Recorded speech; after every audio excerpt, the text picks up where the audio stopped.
What is happening, you guys, and welcome to another episode of the Finn's Tailgate. I'm your host, El Capitan. We're on the backup camera tonight. I've been killing myself these last 2 days or so, taking and editing down all this film and getting it into a position where I had everything set up and ready to go, where I can, show you the film and be able to draw on it and do it live. And I had it all working at one point, camera, everything, and then the camera didn't work, and then I had to reload the program, and then everything just fell apart. So I just had to just strip it all down. And so got a couple other things worked out, like the microphone got worked out. Just trying to update a lot of stuff. Probably should have did more of this in the off season, but what can I say, guys? I got screwed over on the camera situation and the way I want to present the edited film. So we'll probably just have to go through some 22 film, and I'll have to do some kind of recording thing because it just won't let me do it live. There's just limitations to things. Anyhow, lot to go into tonight. We will look at some of the plays. I'm gonna open up a panel. I'm gonna let people come on. We'll talk about plays. We'll pick at them a little bit. I want to look at everything, not just the quarterback play, offensive line, blocking, who's in and out of position. Try to see some things, see where the slight improvements can come, and then we'll look at a little bit of the Ravens' defense and offense and how they'll kind of attack us a little bit. Just a few things. But Coach spoke today. We'll get into some notes from that. Maybe we'll watch Coach speak. But really the most important thing today was that Tua spoke. I mean, Jalen Phillips spoke also, and Chase Edmonds. A lot of the guys, there's little snippets of interviews, but really it was the big Tua interview, and it was this comment that he made about, being too small to see the wide receivers, and this has just started a firestorm. And I want to play it again. I want to listen to it again. I want to try to, on my initial reaction, I was dying laughing because it was such a terrible thing to put out there, especially when forever people have been saying on one side of the argument that that's a factor, and on the other side that that's not a factor. So, and if you guys listened around here, I told you that, you got to create, for shorter quarterbacks, got to create and manufacture throwing lanes in the offense, you know what I'm saying? And then also there's times where you're seeing a wide receiver, he's running, you know the route in your head, but you also know that these guys are moving in front of your face. They're gonna I can't see you, but I know the camera's still on the other side, so I gotta put the ball where I can't see it. So that has to happen, bro. You can't get flushed out of the pocket because I can't see things. You gotta know the route sometimes too. And now after hearing him say that, admit it, and it be certainty, it kind of affirms a lot of the things I've seen on tape that were the bad things. Or even, listen, there's completions that were made, but there was opportunities missed. So I won't call those bad things, but we'll call them missed opportunities. We'll get into all that, guys. There's tons of stuff. Make sure you guys are hitting the like button, subscribing if you're new. Talk 7, TMI Tuesdays, live between 9 and 10. Talk's just going through it a little bit. We'll try to get them worked back in there, but you guys can still catch color on Thursdays, doing late night, and then on Saturdays, doing coffee and a cup of color in the morning times. Saturday nights, you got late night exhale with Ali, holding it in. And then anytime, all the time, every time, you guys can expect me, El Capitan. Cash App, Venmo, guys, help support the show. Help buy the show a new friggin' camera. That would be great, because this camera is not going to work out. Fanatics link is in the description. You guys can support the show through shopping through Fanatics. There's also a link to the gear. Also, guys, we're going to be having some special gear coming up on sale. I'll actually have some of it on me, and I'll be able to show you guys it, and whatever. And I don't know, maybe some of it will give away, maybe some of it will sell or whatever. It'll be limited edition type stuff. This stuff that's on the whatchamacallit is always available, but there'll be that. And then guys, make sure to hit the like button. If you're watching on Facebook, Twitch, and Twitter, please come over to YouTube. Subscribe here on the network over here on YouTube. We're getting close to 3,000, guys. It's been quite the ride lately, man. Ups and downs of being a Dolphins fan. It's pretty freaking nuts. The stress alone could kill you on every way. Even in wins, we find ways to put stress on us. I was like, hey, you know what? I feel good about winning, so I'm going to try to do a lot of extra stuff on the network to make my life harder, and that's what happened. So, but yeah, guys, hit the like button. Donate to the channel, please. And what's happening, everybody that's in chat? Bentley, what's going on?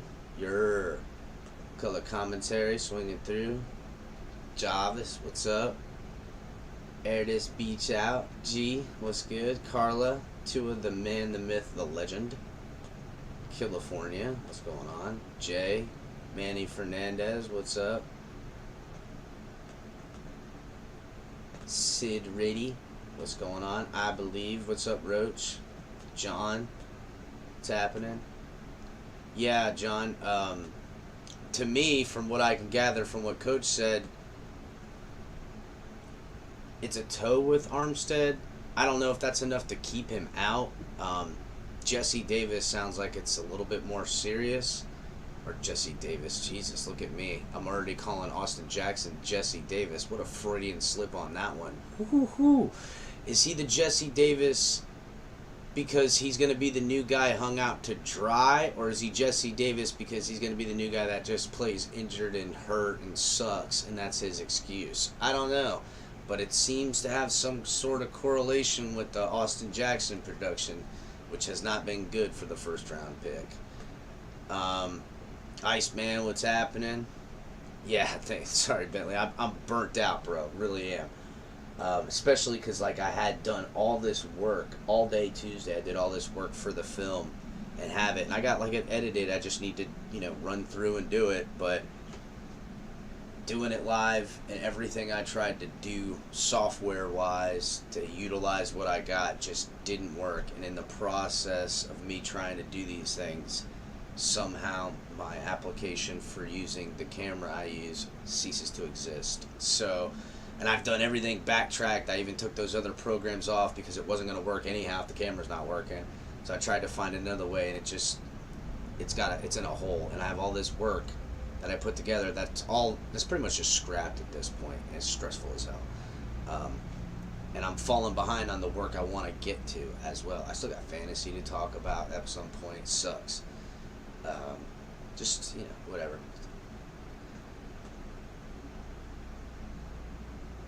So, yeah, guys, thanks for slinging in. What's up, Jerry? What's going on, guys? Everybody hit the like button. Off topic. I got that light bulb. Yeah, I know, on your phone. It's pretty dope, right? Yeah, and you can hook it up to music and stuff, and it'll play on it. Yeah, it's pretty cool. How about Brady next year, Jerry? I don't know, man. Brady kind of talks about, like, this is the last year, but I don't know. Knowing my Dolphins, it would be the year Tom Brady kind of just didn't take football serious enough. You know what I'm saying? So I would venture to say no. But then again, come the end of this year, if Brady loses in the Super Bowl, I could see him with that ferocity. Or if he gets embarrassed in the first round of the playoffs, I could see him with ferocity coming back next year, wanting to win. And maybe I'd be interested in something like that if I have completely moved off to that point, or the team, I should say, but it doesn't really matter what the fuck I think. What's up, Ali? Yeah, Brady already signed with Fox, Bentley, but it's like an open-ended deal. Like, I looked at the contract stuff a little bit. Like, it's very open to interpretation. The deal is effective when he decides to start, and that don't mean next year. That don't even mean the year after that. So, yeah, I'm kind of with you there, Ricardo. I'm not really feeling the Brady deal. Your son just gave you a Tua signed helmet? What? That's awesome. Is it a full-size helmet, or is it like a small one? What's up, Von Joe?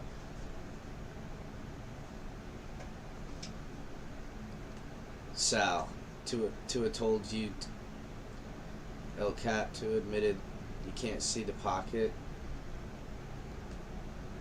Listen, Sal, I mean, I said it's a thing to overcome in his deficiencies. Sal, I've been pretty damn fair, and I've gone at Tua right at his throat, like, for good fucking reason, and been and actively at times lobbied to bring other people in here. Where I sit today and where I sat last week and where I will sit till Sunday, I will lobby that he's gonna start the game, because that's just legit, not lobbying. But I mean, that I've been saying it, in 5-6 weeks this team will let us know if Tua's gonna cut it or not. It's gonna be the guys that are in the locker room that are gonna hold him accountable this time.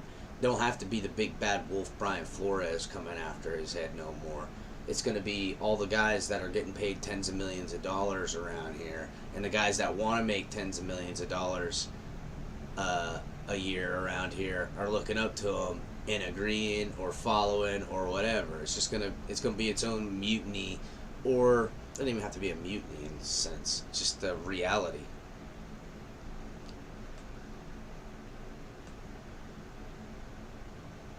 It's full authentic, Lisa? Hells yeah. That's a good one. Usually they get like the little ones. That's dope. Ren Hoek. What? The real Ren Hoek? From Ren and Stimpy? Trash. Tua will pull through. Trust. You know, trust. That's the only thing. And I gotta be honest, dog. I'm fresh out of trust with this fan base. You know what I'm saying? Fresh out of trust with the not the fan base, with the organization, and them making good on winning football. You know what I'm saying? Not that I don't believe it possible, but trust that Tua will pull through. It's gonna take weeks, exhausting weeks. Alright, so I'm gonna go ahead and drop the link and pin it to the top. You guys can come in whenever. I'm gonna get a little something going here in just a second. Pull everything up. Oh, you guys want to see the new commercial that we have that we're going to be playing on Sundays when we're calling the game? It's a commercial break, because we go on for hours at a time on Sunday. Gonna need to put the commercial break or something in there. It's just too damn long. Usually we can kind of bounce off each other to say, hey, fill in while I do this or something like that, but not always that's the case. So give me a second and I'll show you the new commercial real quick.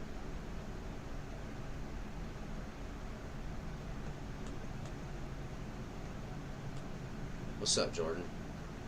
Hey. What's going on, buddy? Well, I just got the news that Armstead, he may not play. I mean, this is awful. I just don't think, especially in a game like this, a physical game, I don't think we got a chance if our best offensive lineman, he's out. You know what? I don't think he's out, bro. I think it's just a toe injury. I don't think it's out. I didn't get that yet. So saying Jackson may be out too. Jackson, I believe, will be out, but Armstead, I think, will play. Whether he'll be 100% healthy, well, we know for certain he's not going to be. What's going on, Ali? Not much, man. I agree with you. I don't think Armstead is out at all. I really feel just like the off season, they put him in limited practices because they're really trying to kind of protect him in a kind of way. Yeah, I don't think he's gonna. I think they're snap counting the guy all the time, and it's a toe this week, it's a heel next week. You know what I'm saying? It's a finger. It's a veteran rest day. It's whatever they gotta say to. It's kind of like what's his name? The guy that everybody wanted at center. Supposedly he didn't practice at all. He was just game day guy. J.C. Treader. Yeah, J.C. Treader was the same way. Guy didn't practice at all, and he only played in games. That's all he did. I know, but you gotta understand. I get worried because last year he missed like 5-6 games or something. I get really worried. No, he missed. 8 maybe. I think it was 7 games. I think he only played 10 games last year. But I think the year before that he only played like 8 games. Yeah, so it freaks me out. But then there's like 3 years there. No, listen, I think he's gonna be all right. The thing that worries me is the continuity that offensive linemen need to have. I kind of like the guy we brought in, by the way. I think he's a good contributor. Shell, he's a 6-year starter, and I think he can provide something. So he very well may dress if Austin Jackson doesn't go out, just to have an extra body in case all else fails. But will we see more of the shuffling going around? You know what I'm saying? Will we see Eichenberg kick out to left tackle and so on and so forth? Because to me, already this wasn't the way to do this. Eichenberg should have been playing right tackle. Austin Jackson should have been playing left guard. If Austin Jackson, well, not hurt Austin Jackson, but kicks out to left tackle in the case of so on and so forth. And if Austin Jackson goes down, you could plug that hole easier with either, what's his name that lost the center job? God, I'm drawing a blank right now. He's on the team, guys. What's the backup center guard name? Can't remember. Dieter?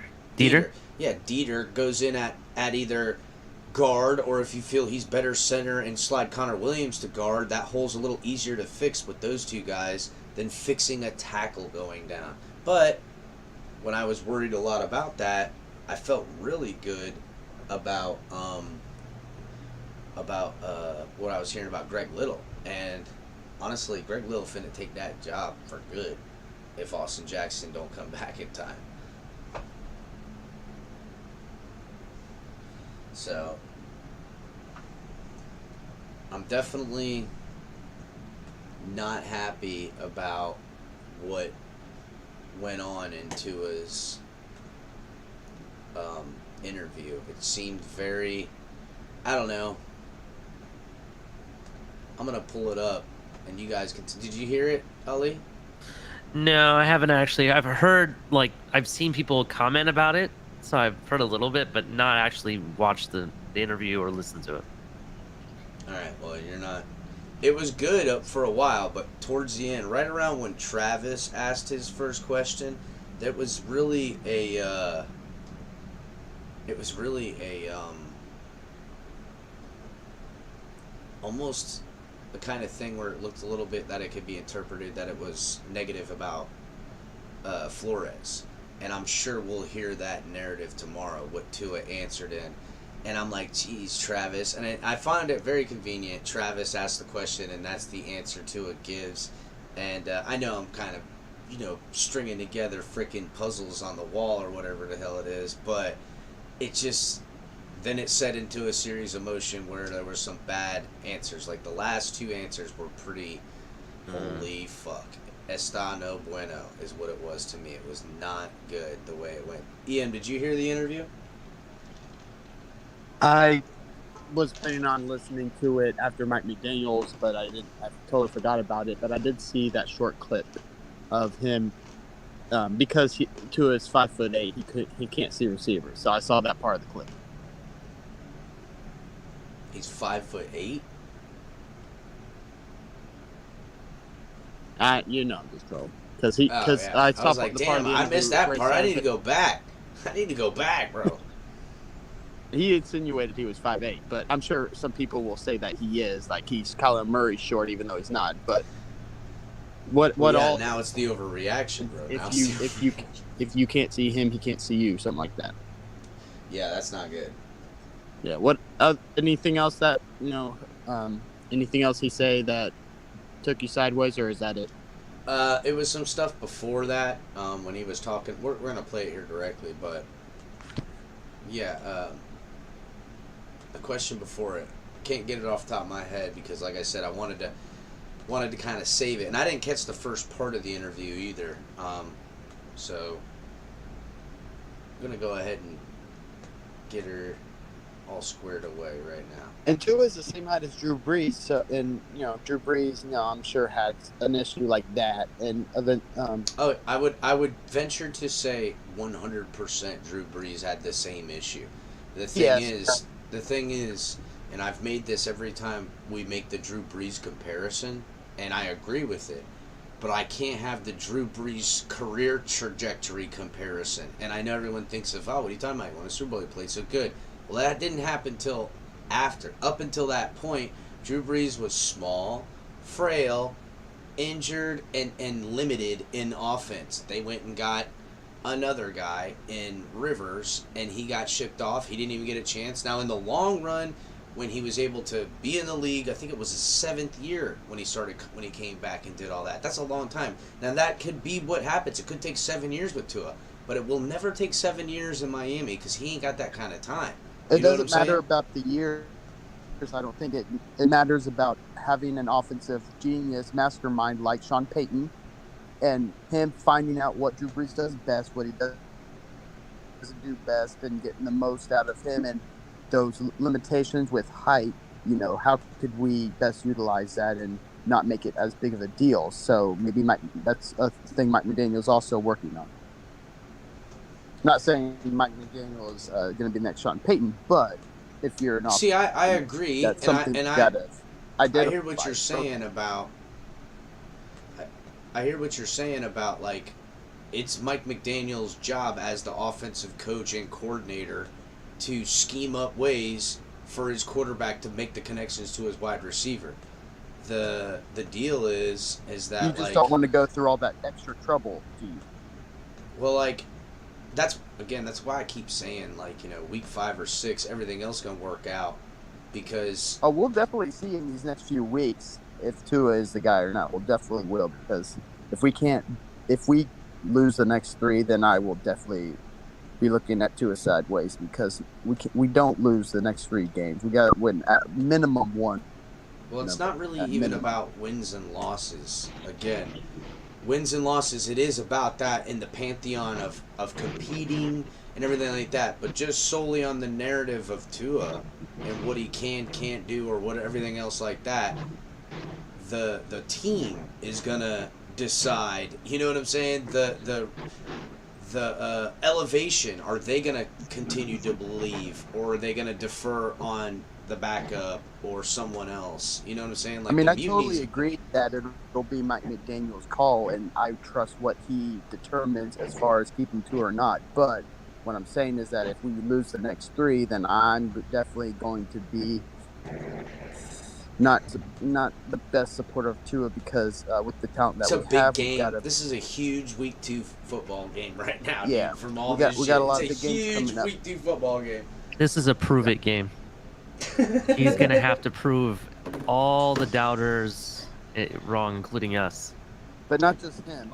We really need to get this run game going, because No. EM, I understand that we need to get the running game going, but I'm gonna tell you right now, this is a game that me, Color, even Captain have said that he needs to put on his back, put the game on his shoulders and run with it. He needs to do that.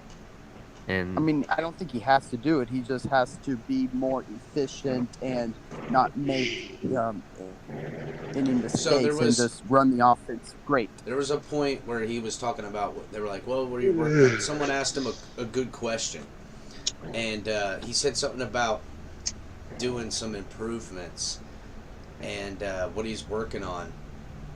And I want you guys to hear his response, but like to the second part of the question. But the first part was like, we're working on timing, we're working on routes, working on this. And I'm like, we've been working on that shit. Let's try working on some off timing stuff. You know what I'm saying? Nothing's really going to be perfect in the timing and staying in sync. We need a little bit of off platform type of ordeal. Yeah, but you and can't then, beat the the next basics question, either, though. I got that, of course. But then the next question was pretty awesome. The guy goes, so in a week, how much really can you change between now and next Sunday and stuff like that? And it was the following answers to it were pretty good. What's up, MC? What's up, CT? What's up, What's Q? good, Cap? What's going What's on? up? What up, Hey, Cap? Cap, I'm not. What up, I don't know Marley? if What you're up, aware. everybody? Are you aware that your mic isn't working? MCJB. My mic isn't working? Yeah, I it can hear sounds his like. mic perfectly What are you fine. talking about? Yeah, I We can hear still it too. Is it just a CT, little low? you, bro. Was it a little low? I don't know if Too it's low. low or maybe it's me. I could try to back out and come back in, but I Is hear your everybody. volume? Is your It might be volume all you. the way up? It sounds like you're far away from the microphone, if that makes sense. He looks like he's going down on the microphone, so I highly Well, doubt no, that's I the know. issue. I said it just sounded like it to me. I don't know. Like I said, Yeah, it might have been a little low. Is that better, CT? You do no. sound a little bit far away. I do admit that. That is something. Hey, I got Maybe a your quick question. How about that, boys? Better? No, I no don't different. know. Yeah, let me come back or go out. If everybody no, else it's is not saying just they you, hear you. CT. I mean, Oh, look, I okay. could turn it all the way up. I don't know. I told you guys, I've had like a whole friggin' ordeal happen. Ali, hold it down. I'll be right back. No worries. Oh, MC, what's up, buddy? Oh. MC wanted to say something. I want to see what he got set for us. Anybody got any Hold on. I'm trying to test my mic out. Hold on. Now you doing it too. Now you want to not talking the mic either, MC. No, hold on. Hey, turn your volume up, CT. I bet it's your Bro, phone my volume is all the way. Bro, I hear Ali perfectly fine. I hear Q Yeah. perfectly fine. I hear I think EM Baller. I think it's a gain issue on whoever's mics is having an issue. Listen, Is it- EM Baller. Okay, hold on. Okay, My bad. The okay. question- Finally, go ahead. Do we have any word about Teron Armstead or Austin Jackson for this? Teron Armstead, supposedly he has a toe issue, but as Captain said earlier, and I believe this, They're just trying to give an excuse for him not practicing because they're just saving him, just like J.C. Treader did the entire season last year. Sitting there not practicing but playing every game. Right? I think Yeah, that's what they're especially doing. when McDaniel said what he said about how he said, he specifically said, look, Armstead has made a career of playing through injuries. That tells me right there that he's going to be stop that vet rest shit. Come on, bro. They're just How about now? Is that better? Beautiful. Okay. Yeah. I told you, man. I've been having a bunch of friggin' shit go wrong, dude. Like I had everything all lined up, all this software and programming, and like when you get new stuff and you're doing all this stuff, it redoes stuff. And for whatever reason, all the things that were in it just one by one started, and like it was all running too. That's what pissed me off. Like to the point where I was literally gonna start a show at 11 today, and it took me so long just to get to that point that when everything crashed, it's gonna take me twice as long to get back to where I started from and not have the work I did. Sucks, bro. Friggin' sucks. I've been pissed. While you were gone, CT was telling us how he wants Skylar Thompson to start the game. Oh. All right, CT. All right, CT. I'll hear you out on that. I didn't say nothing about that. All I said was I thought it was funny that he brought up you about the rest days with Teron Armstead. It makes perfect sense, right? Why Tua was missing, open guys, and it makes sense. So if you think about it, man, it just falls right in line. So that's why he was missing guys. He couldn't see anybody. Oh. Yeah. Over that line. So yeah, he's only 5. Yeah, like that's an alarming issue. That's an issue. It is a big issue. That's an issue that I wonder to a point where I'm like, maybe you should have kept that to yourself because now defenses teams can game did plan I not against say that when we talked on the phone? I told him exactly that. I said, bro, that's one of those things as you don't tell everybody you that. To your fucking self, bro. Stop. If I'm Tua's PR person and even anything to do with like tactical stuff with football, I'm telling Tua to shut the fuck up. Just shut up. Yeah, because I mean, all the team has to do is come in with freaking 4 7-footers and just stand them up in front of Tua and go, well, you can't see shit now. Well, I'm not so much worried about the point where it might be a hindrance to his play. Because, we've had other quarterbacks his size overcome that. I'm worried about defenses now, especially with the Baltimore game coming up. Now they know that it's a hindrance to him. They're going to game plan. They're going to put a lot of pressure on that line. And so, Q, if we're being honest, and I think a lot of us are, for the most part, Dolphins fans been saying this a long time. Now, we've stopped saying it because there was no proof to the matter because it didn't come out of Tua's mouth, but it's been an issue that I think we can all recognize. Now, people can go, well, Drew, what about Drew Brees? What about this? Issue, though, Cap? An issue are you making it a big thing or are you making it a small thing? An issue of it like this. Typically, quarterbacks that have to overcome super things like that, we're talking about physical things, God-given ability things. That takes trial and error for years. Those guys don't click for 5 years a lot of times. Medium-sized quarterbacks. Give me a time. Russell Wilson, outside of Russell Wilson, and I was just getting ready to use that, EM, because Russell Wilson always flushed out the pocket. He always flushed out the pocket. So, listen, do I have a time? I'm telling you, the time is a couple games away for him to get it figured out, or else that's going to be the end of it. That's a fact. How long does that usually take? I guess it depends on the person, depends on the coach, depends on a lot of luck too. But how much changes can go on from this? From the days we got left until game time. We don't know. Might be big, might be small, but sky. Well, it's gotta always climb up, and I think. But there's no set number there. No, there's not, but there is a ticking time on him, and that's a fact. Right. And I said this, like, he may not be a quarterback for the Dolphins next year. Well, just for scenario's sake, say that.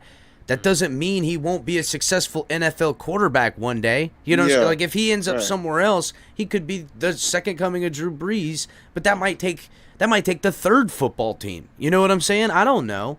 You know what I'm saying? I heard people. I'm just saying. You're a journeyman if you get to your third team. That ain't no lie, bro. That is not no lie. I also believe with this type of offense, it fits to a skill set perfectly. Like if he doesn't succeed here, I don't know where he would succeed at. Though. Well, I think he could be a career back. The excuses for that is better scheming, better routes by the wide receivers, better blocking to give them the throwing lanes. And if you got to have all those things consistently always be better to make up for deficiencies, like you got to find a way to meet them in the middle. So, okay, half of the bad blocking and half of the bad routes get fixed, but there's still that other half that he needs to kind of figure out how to meet him in the middle to play good. And that other half to me would be like this. In the pocket, when you have open windows. That's how he's got to look at it. I know my wide receivers here to my sides. They're coming up. I know. I'm the quarterback. I know what routes they are running. Now, if I see the safeties and who's where, I know that this is that. Well, if I seen that safety come down to double cover my guy here, I know because the other safety pre-snap came in the box that my guy is solo on the end. So I got to know hits a deep post and where it breaks. Well, the offensive linemen have gotten into my view, but last time I saw him was 10 yards deep, hip to hip. I got to fucking throw that football because it's an open hole in the middle. Now, you don't have to do it every time, but there's going to be situational football where you're going to have to do it to win football games, and that is the key to being successful in the NFL. Big plays, and for a quarterback like him, I don't know, faith, whatever you want to say, anticipation is what I like to put on it. That's what really has to happen for him this year and sooner rather than later. Because the problem in a lot of ways is, especially in the fan base right now, I mean, there's quarterbacks that are... You know, it's funny when I heard him say it. I was thinking about what Color was saying when he was talking about this system, because outside of a couple of pre-snap motions and some different blocking for run games and stuff like that, the route tree concepts are quite the same as they were last year. Terminology is different. Terminology is always different, you know that, but the route trees are a lot of the same. You know, they do that triple rollover stuff to give levels on the rollouts, things like that. Oh man, I totally lost it. How tall is Tua? They say he's 6'1". 6. I would according say to Google, he's 6'1", right? Yeah, according to Google. I don't think Russell Wilson is 5'11". So if you're telling me you're 6'1" and you can't see over your offensive line, and Russell Wilson can at 5'11", put it in context. I don't believe it, bro. No. Hear me out. You didn't even let me finish, Q. Hear me out first. Go ahead. I think that he's giving an excuse for a different deficiency that's actually the problem. I think he can see over the line perfectly fine. Really? As long as he keeps winning. Think about it. You really don't want people to know what. But Ali, why would he come out and lie? It doesn't make sense. Because he's it doesn't make sense that he can't see. Because think about it. Russell Wilson is 5'11", and he sees over the line perfectly fine. Tua said he can't see. That doesn't make sense. You're taking it out of context. Well, okay, now listen. A lot of people are saying, and that's going to be this shit firestorm is only just, a little bit of gasoline at this point.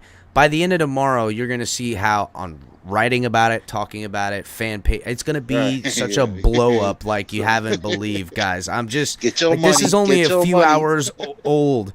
So he definitely as long as he said keeps it. winning, then that's all that matters. I got that. I don't care what Tua said. Hey, Alex. And he plays well. I saw that you took up a storm earlier on Batman's channel, trying to defend that. But hey, man, you good, bro? You good? No. Here's the thing. I understand as long as he's winning, that's fine. You're absolutely right. But if we're not winning, then it's an issue. So okay, So- if we're so say we win, hold here's on. the- Say we're go 3-3, okay? 6 games from now. We're not out of it. We're winning. Defense playing good. Tua's got okay numbers, but it's still lackluster. But key part in this, okay? Tyreek Hill has no touchdowns and only has those yards type of game. And Teron Armstead is getting some shit out of the O-line, not blocking on certain stuff and not in the run game on stuff. Still winning, still losing.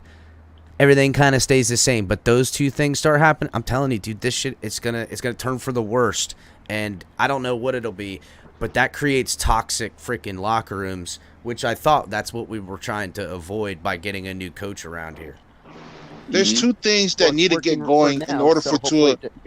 Two things that need to get going in order for Tua to overcome this. That run game needs to work so that everybody that's crowded. I'm gonna play it right here in a second, Jay-Zan. I'm gonna play the Tua video. And I want everyone to hear it because there is context to it. Q, there is context. So we will listen. Yeah. And, So and there's yeah. It's a timing. He said that when he looks at his receiver, he doesn't see him at that moment, but then he moves off of them. Okay, let's just let it ride. Shane, you're going to be in Maryland this week. Will you get a chance to check out your brother play? I'm not too sure. I know they play a nighttime game. I don't know what time we arrive there, so we'll see. I'll have to ask Mike about that and then kind of see if that interrupts meetings or whatnot.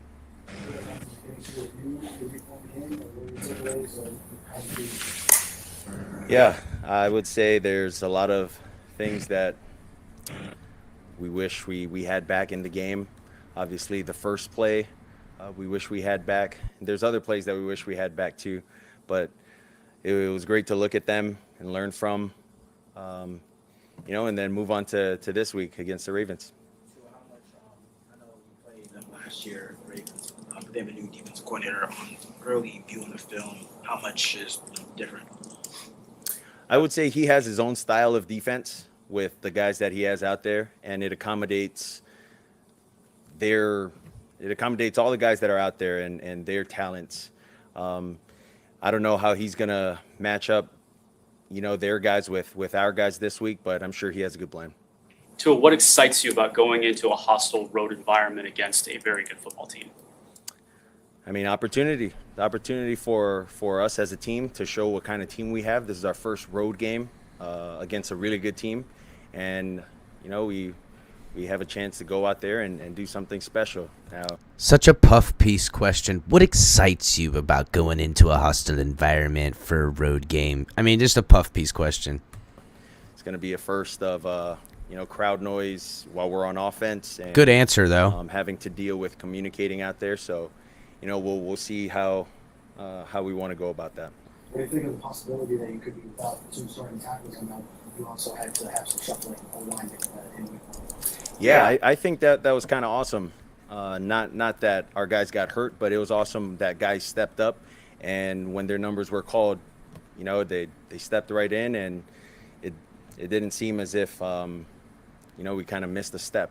So I know that Austin is day to day, and I know that Teron is also doing his best to get back out there with us. So there were a couple of plays late in the game against the Patriots where you started to go down, and then it looked like you were trying to throw the ball away at the last second. How do you balance whether to eat it or throw the ball away, trying to save the sack? Yeah, I would say it's hard as a quarterback. You're wanting to make plays, but at the same time, you kind of don't want to lose the field position that you have, knowing you're in field goal range. So I would say just on my part, just got to be smarter in those instances. Sometimes it's not bad taking a sack. Speaking of turning it over. Sorry, speaking of being under pressure, what was your feeling during the game, just with your decision making? And when you look at the tape, I know you're getting better and better at that. We're seeing it, and I'm sure you're feeling it. But just what are your observations, and what is your feeling after game 1? So, pay attention to what he says here. He's basically asking, after looking at the tape, observations in your game, because I think a lot of the healthy, good criticism that people were not happy to hear after the victory is exactly what he's going to say. It's probably his best quality. He does at least call out the things in his game, honest to a fault, as I heard someone say today. Yeah, there's a lot of things that we need to clean up offensively. There was some miscommunication with plays, and then there were also some other things that were happening that we weren't able to get plays in on time. From my perspective, to tell guys where to go, where to line up, and what to do. And so that's just something that we got to clean up this week, and we'll go out and try to execute a lot better. For your first time out with both Waddle and Hill at wide receiver, what did you think? You were able to, obviously, to get the ball to Tyreek quite a bit of time, and with Waddle you connected for a touchdown. So what did it tell you about the future working with those two guys? Well, there's still a lot of work to be done. I couldn't tell you, what the future is gonna be like. I couldn't foresee the future and tell you, hey, we're gonna throw this many touchdowns to this guy or this many touchdowns to that guy. All I can tell you is, those are two really, really good players. They're really fast, and they make plays for our team. So we're gonna continue to use those guys in our game plans, and we'll see where we go from there. McDaniel said the game plan initially was to get Mike Gesicki more involved in the offense. Ultimately, happened to not allow him to work out that way. I would say a lot of plays breaking down and having to move to find other guys. So, yeah, it's just playing football. Well, you had mentioned this summer you keep a pretty tight circle as far as people to let into that circle. I was just curious if there's maybe a moment or just in general some things that Coach McDaniel kind of did to get himself into that circle with you. Okay, so that's the question right there that I got to just say, what the hell does that question have to do with anything we're talking about right now? What does that question have to do with that? What is that like? I think what he's asking is what did McDaniel do to gain your trust? Because he's talking about inner circles, and inner circles, people have trust. Okay. You know what I mean? I think that's what he's asking. What inner circles are we talking about? It's supposed to be a fucking team. That's number one. Number two, what the hell is that relevant to talking about the win on Sunday and the game coming up? That's two. And number three, who does Travis Wingfield work for? The Miami Works Dolphins. for the Miami Dolphins. So why the fuck are the Miami Dolphins asking him that question? Trying to sell people on the process, maybe? I don't know. Go ahead. Sometimes Travis asks these miscellaneous questions about, how I know that, but this and that. It's just a fucking weird off the wall question at all. Almost, I'm just maybe they're gearing up for a new puff piece that they're gonna put out. I don't know. I'm just wondering what the hell that was. That's all. And like how it is. But let's listen to his answer, because this is the thing that I can see a lot of misinterpretation happening. First would be the luau on the first occasion that I can remember, him showing interest, and that's where I would say our relationship has grown and built from there. And then a lot of conversations with him in his office, and not just him calling me up there, but me going up there by myself just to talk to him. So, yeah. So just to piggyback from there, how would you compare your relationship with Mike maybe to other coaches you've had? Oh my God. Yeah. Mike, So see what I'm saying? How would you compare it to other relationships you've had? So there's only two other relationships in the recent future that we can judge on. One is Nick Saban, the other is Brian Flores. So here's where the misinterpretations and the question to what answer is going to be given and how it will be written and perceived. That has shit to do all about football. Am I right or am I wrong? Has nothing to do about winning What happened in the win, what needed to be cleaned up, and what's going to happen this week. Why are we even talking about this type of stuff right now? You know what I'm saying? You're Agreed, totally that's right, where I but brought you know that why up. they asked that question. Well, I What? was saying, What'd you say, EM? I was saying you're right. Oh. And I you was know saying why they just asked like that question, because they want something interesting to write about, and anything negative about anyone, not naming any names, but if he praises McDaniel and doesn't praise anyone else, then he's taking a shot at Flores, and that's what they're going to write about. So you know why they asked that question. Yeah, that's why I said on earlier on Batman's show is, bro, that was an absolute setup question because they knew where they were pointing him in that direction. Yes. The fact that he even tried to fucking steer away from that question, and the dude comes right back and asks a redirect question, essentially getting to the first point. the first question set up by the Dolphins to him for this Exactly. question. And it was Exactly. really a narrative to roundabout to Flores being a worse coach than this one. We get it. He's a fucking terrible offensive coach. Did a terrible job with the fucking this kid in that.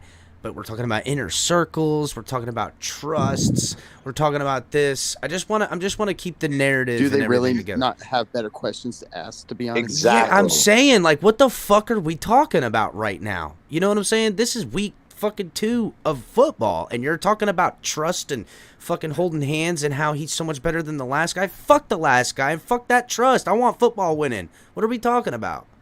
I don't know. It's different because Mike is different. Mike's not your stereotypical head coach, if you will. He's not a screamer. He's not a yeller.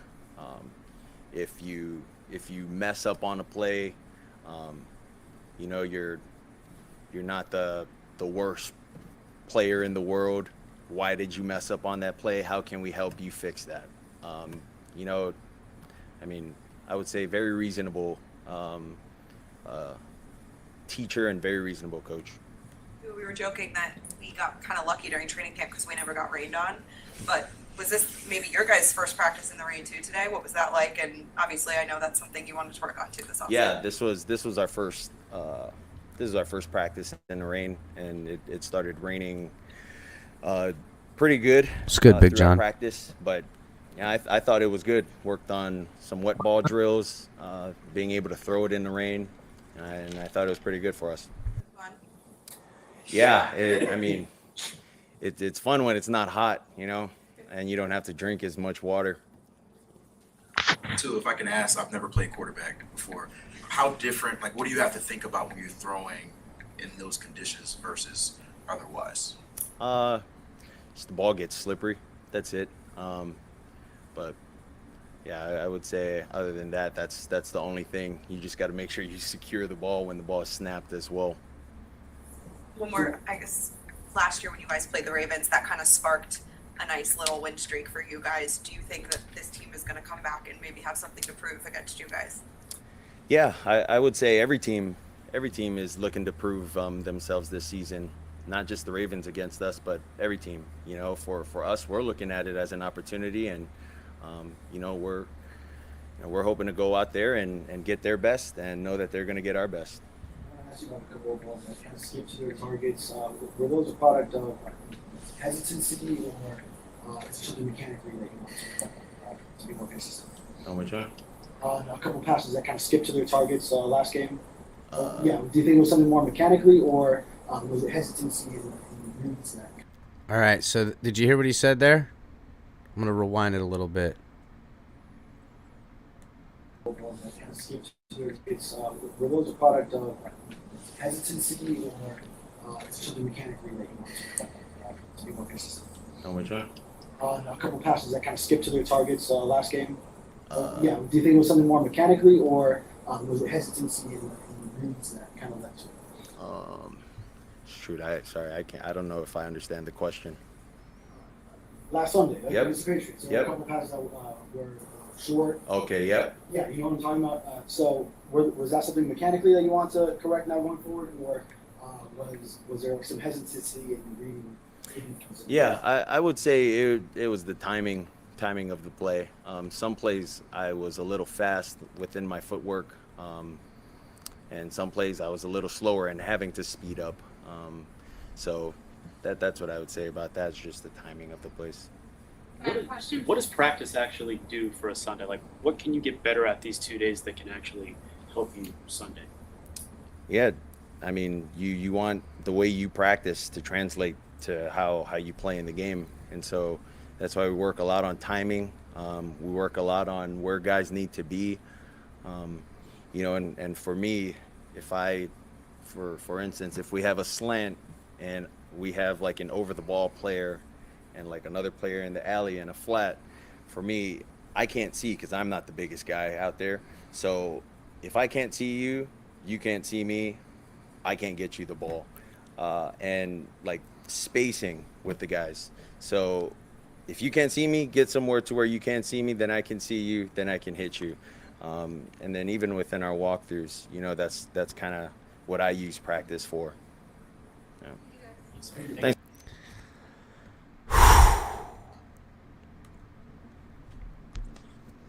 Damn, and that was his ending. Like, that's the last thing he said, ironically. Yeah, but I think, again, it'll be blown up because he's specifically speaking on slants, where, again, having those short slants over the middle when you have a bunch of guys there is difficult for any quarterback, no matter how tall you are.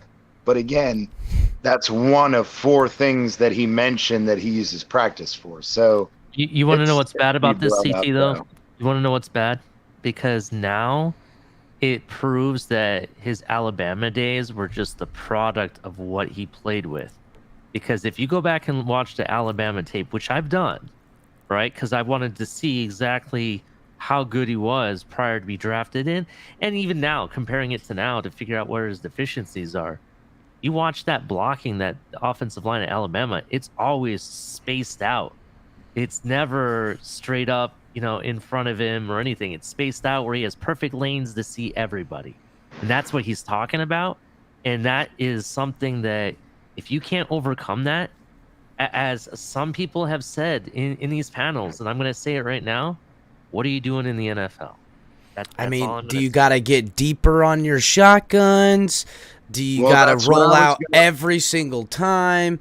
Well, that's what I was going to... But again, no matter what, and this is just how it is, okay? Been shorter most of my life, okay, El Capitan. I'm not a big freaking tall dude.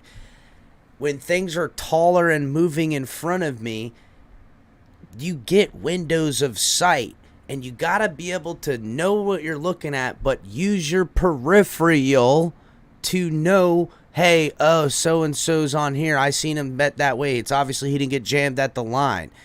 And then know that guy ain't there.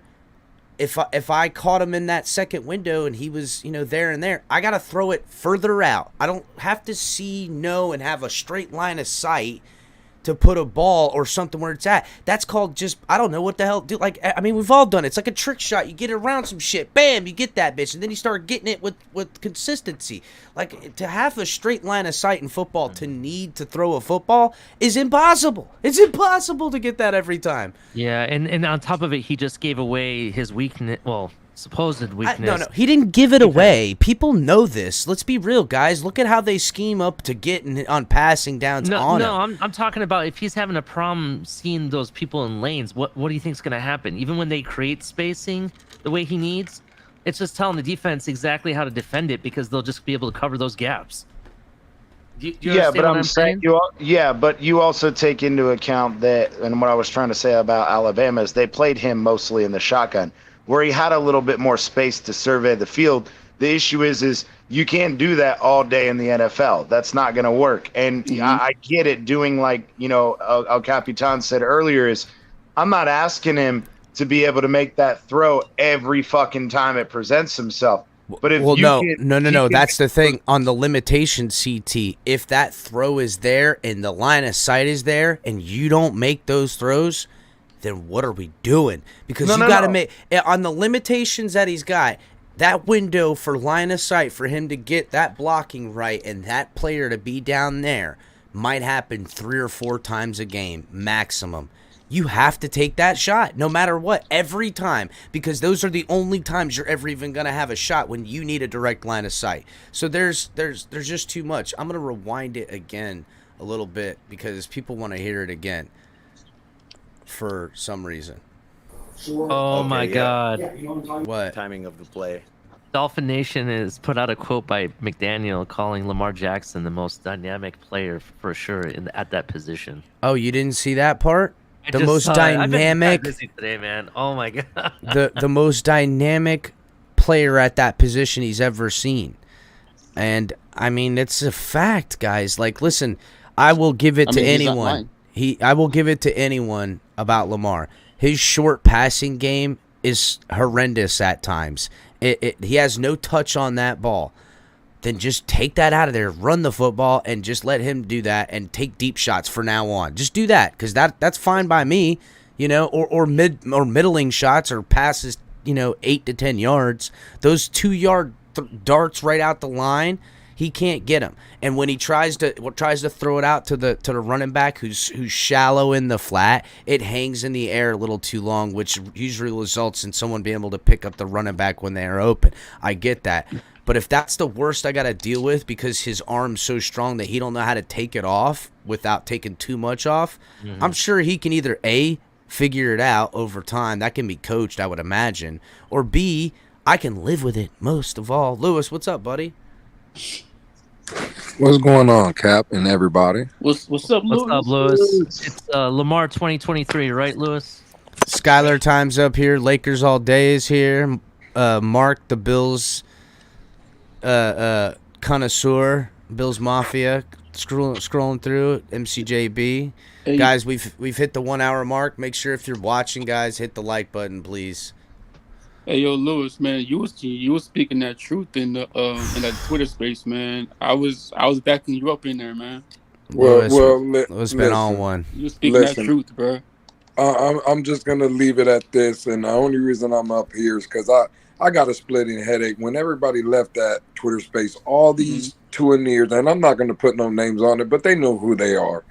They came in there to attack me, tell me I'm stupid, tell me I don't watch film, tell me that Tua Tagovailoa basically lied to all. As soon as I left, Lewis, they tried to gang up on you like that. My dog all got left out. And I again, don't think so, No, bro. I was there. I was trying to tell him to go look at the tape. You left him. I just showed him saying I'm gonna repeat it again. He's what he said. Look, No, and we again, missing.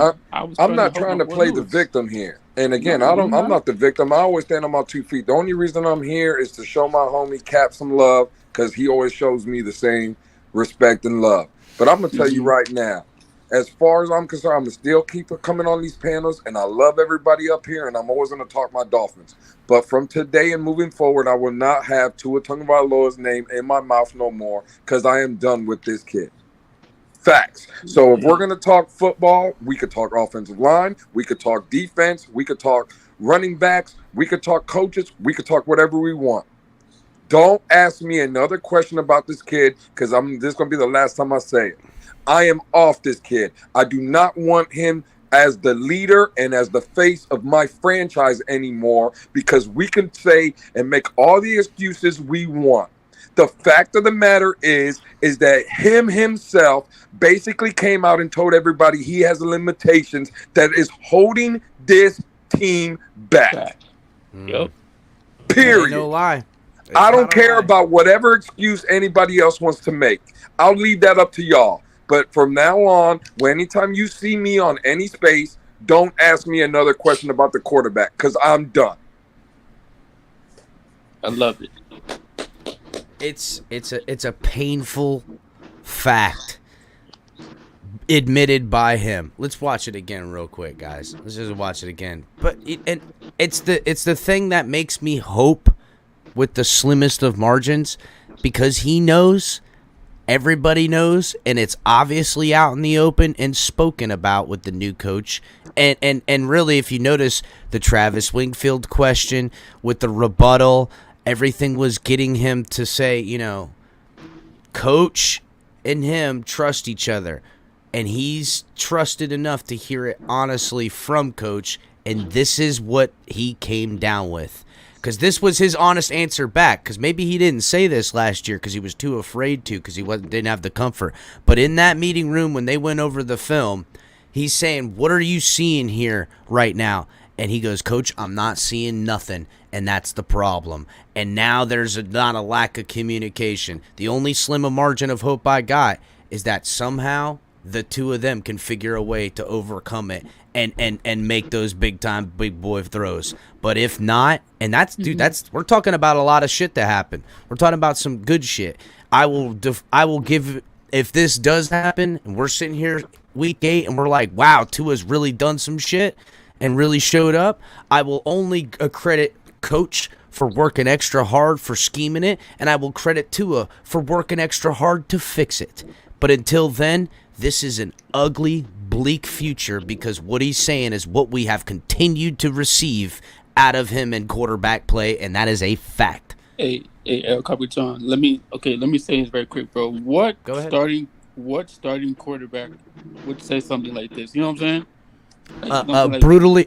This is why I said honest to a fault at times. It is the most endearing quality and virtue that I think we get to see in him at a lot of times, but it is a factual thing that is held against him because of what it is. I mean, it's it. So from you hearing this, right? And let's say you're like the GM of the Dolphins, right? Whatever. What would you, from you hearing this, what would you think in your mind from when you first heard this? If I heard him, and I think I forget where or when it was said, but the PR team's got to be like, listen, we love this about you, bro, but you cannot say this type of stuff. You can't do it, because it doesn't set the image. It doesn't set the image of the quarterback that we want on the football team. It's got to be just flat out honesty, fuck the bro. image, El Cap. I got to be honest. Fuck the image. It gives the defense or the opposing team another reason to game plan against you. Fired up. They get fired up. Fuck the image. Fuck They're the fired image up, all, bro. It's a bad fired look, up. Yeah. Listen. Fuck the image. I don't give a shit about the image. This is the type of thing that if I'm the GM or I the said coach, a PR team comes in and I'm said, benching not him for coach, PR team is what I was talking about. because he's giving advantage to the other team. I'm benching him. Yeah. I'm just being honest.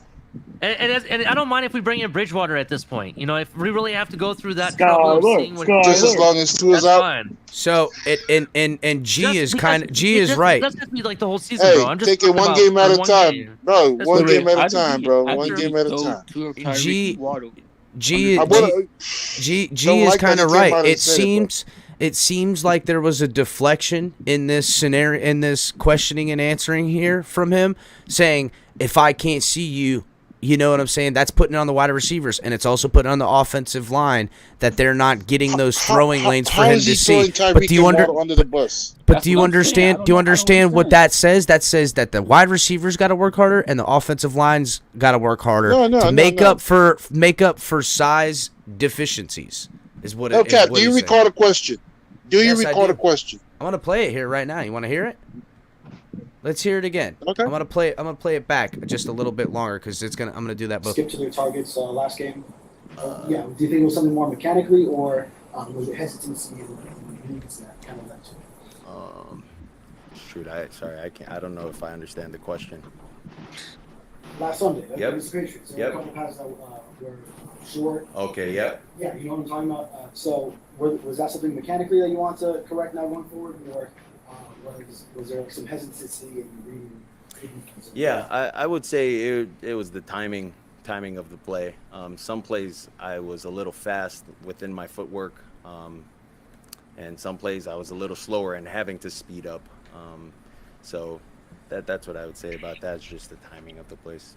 There's the legend. What does practice actually do for a Sunday? Like, what can you get better at these 2 days that can actually help? That's the question. Sunday?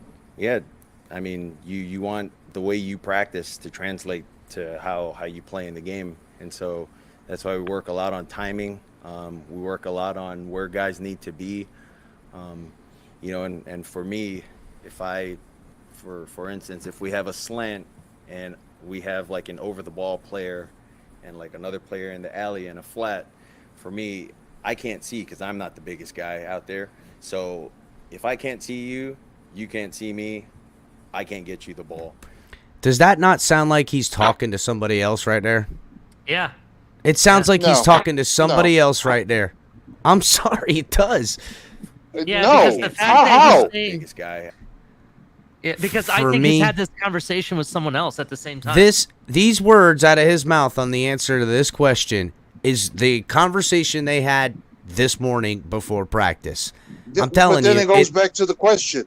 It goes back to the question. what can you get better by Sunday? What does That's the question. practice? What does practice? How can practice help you this week How- before Sunday? Right, what can you right, work on? right. What can get better? And what did he say? What was his answer? Listen. Timing. No. Timing and that stuff is what I've been hearing about working on forever. The timing. And yes, And that's, where guys need to be. I got that. In practice, especially in preseason, they're not running up and hitting him. They can get in his face to stop a play dead, but like the reality is the defense isn't going to crush down on him like in a real game action. And I mean, just listen. For instance, if we have a slant and we have like an over the ball player and like another player in the alley and a flat, for me, I can't see because I'm not the biggest guy out there. So if I can't see you, you can't see me, I can't get you the ball. And like spacing with the guys. So if you can't see me, get somewhere to where you can't see me, then I can see you, then I can hit you. And then even within our walkthroughs, you know, that's kind of what I use practice for. Yeah. Thanks, guys. Is it just me, or the biggest issue here is that this quarterback is everything he says, it has to be perfect timing, exact placement. You know, there's nothing that can go wrong for him to have actually a good throw, bro. I wouldn't to be say the honest. biggest issue. I would say it is an issue because, as Cap said earlier, I want him to do the off the script. Yeah, I'm tired of working at the time and shit. They've been working on that time and shit forever, dog. Yeah. Give me some off time At the end to of the day, work. you're the one that's commanding the offense. You're operating. So when you don't get the playing time, you command it. You operate how you see fit. What the defense gives you. You know And what I they agree should with do? They should put a visor on Tua and right in the field of his vision, block out 2 spots right in the field of his vision and make him work on the corners of the visor and like the center of it. So like that. Because I'm telling you right now, if you need to have a direct line of sight with whom you're throwing What the up, Big John? football, and then Good your to see you. brain's got to process, is that person open or not?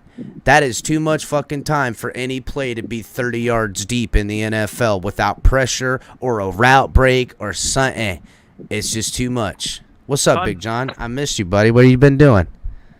I'm here in the car with him. Is Munchkin back there? You don't see her? Nah, it's dark, man. I can't see her. It's dark on the camera. Hold on, let me see. Hold on. I got you. Hold on. Is she sleeping? She's not sleeping, right? You guys see her Oh, now? she's sleeping. Yeah. She's knocked out. You know what's funny? My son, to this very day, he's going to be 10 here real soon. We put on some death metal and some hardcore music that we do. I'm talking seconds. He'll pass right out. Pass right out in the car. Be like, fall right asleep. We'd be like, oh, and he'll be like, right to sleep, bro. I'm here listening to slander from you guys. So I'm like, let me jump on Speaking of parenting, if I'm Tua's dad, I'd be smacking him up across the back of the head. Oh, to I be bet honest. you, I promise you, Tua's dad is has Fuming said, right now. "Listen, bro, we're Well, gonna you be in the gotta go there, backyard." No, I'm saying I'm taking a shot from him and his father of what I've gained in public viewing, that his dad and him are having an honest enough conversation. I think Tua's honest enough to look at what he said and say that to himself. That's the virtue in him. But is it all this want, hope, and try, and faith, and trust? It hasn't equated to enough to continue to sell that for much longer, is my point. That hourglass is down to grains, guys. This fan base is a freaking powder keg. And saying stuff like that just kind of, took some away. It is so close. Yes, G, playing peekaboo, bro. They're playing peekaboo out there. I can't have a direct line of sight. What do you mean, dude? That doesn't happen. I can't do it. Oh my god, I can see Tyreek looking at a baby Tua going, peekaboo, I see you. I'm telling you, dude. I'm saying, bro. I can't be having my quarterback and wide receivers playing peekaboo. Figure that shit out. Oh my Whether God, it's scheming, do whatever, dog. I don't care. Yeah. Skyler has. Go on, I'm sorry. Not even yet, bro. What up, Big John? What up, man? You guys are horrible. You guys are great. It's true, Big John. It's not slander, bro. Even Q here is upset that he's giving this shit away. Hold on. No. Don't do that. Don't do that. Don't do that now. Hold on. Let me start playing peekaboo with Cal.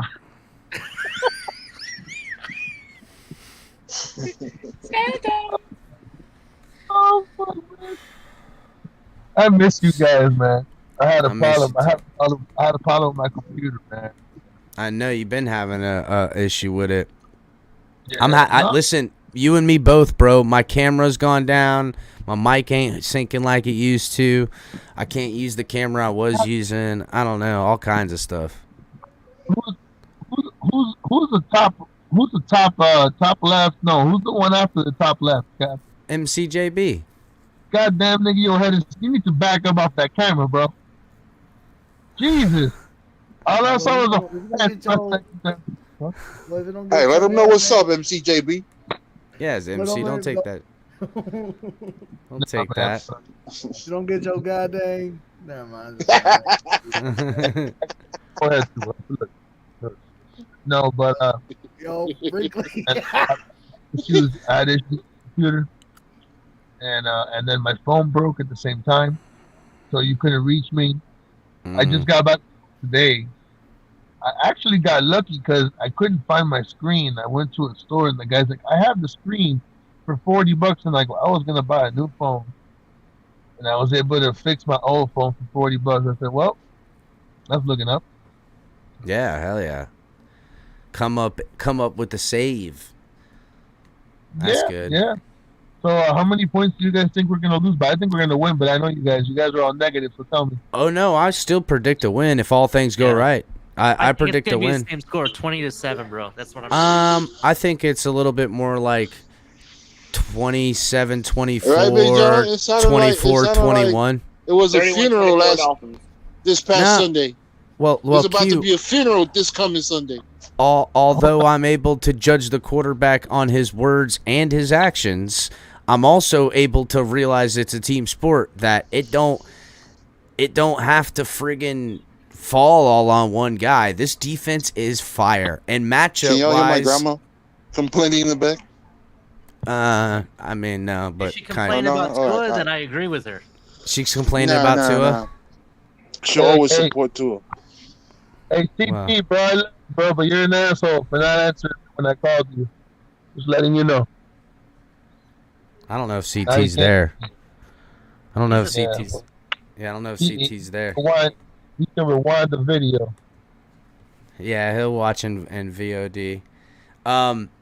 Yeah, there's, bro, it's just so much. He's not helping it. He's not making it easier. Listen. I gotta see something real quick, and I gotta bop out. I gotta go do something real quick. Man, although it frustrates me to see this type of performance from Tua, because I am supporting him. I do believe that he got what it takes. Man, we'll see, man. We'll see this coming Sunday and every other Sunday after that. But at this point, man, I just gotta take it, right? Stevenson Lee going in on me and shit. Stevenson Lee's going in on me right now. Y'all be good. His actions is that he Y'all be wins. good. Later, Q. Later, Q. Tell Grandma I said I love her.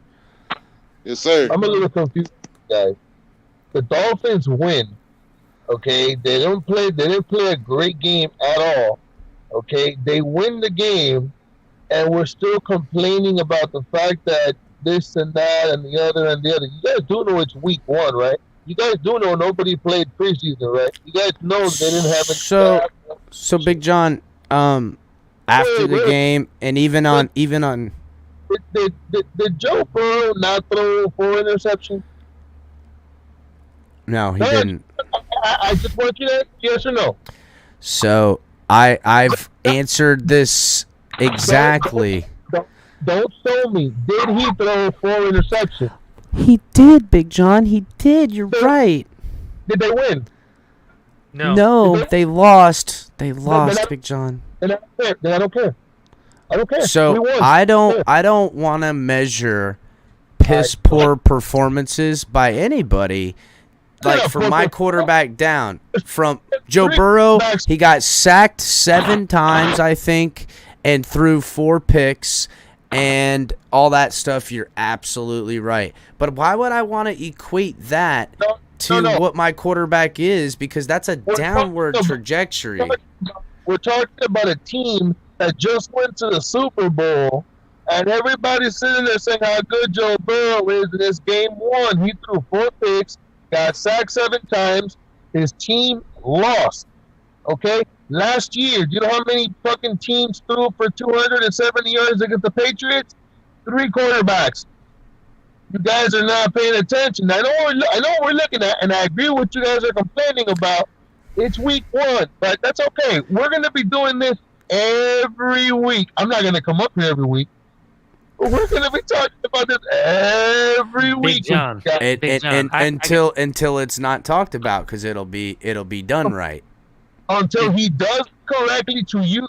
Until Tua throws for 350 yards. I don't care. Listen, he can throw for 350 yards on 10 out of 30 catches, and 4 of them went the house, and now he's got 350. It's not that. It ain't yards. It ain't even wins. It's something else. It's the dog. It's the guy out there elevating his game from what I've seen to what I should be seeing or want to see.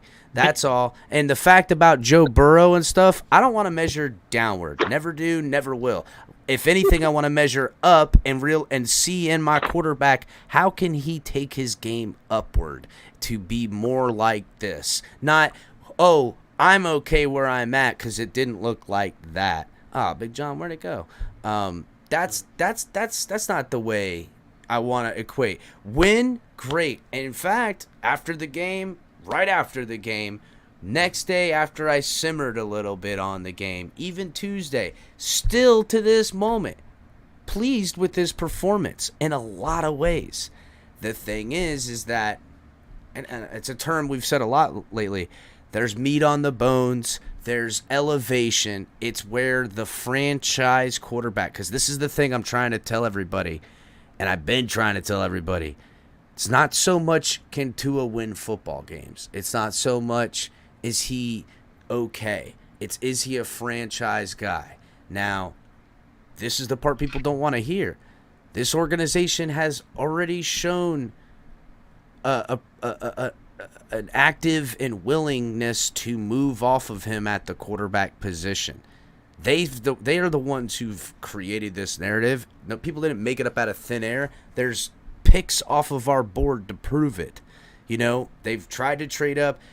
They're not sold on him in 100% of the way. And the way they prevent that from continuing, whether they do or don't next year, doesn't matter. Because if we're still all things equal and come to next year, and it's year, 4, then we'll still talk about this every friggin' week. You know what I'm saying? Like, the only way to end it is to end it.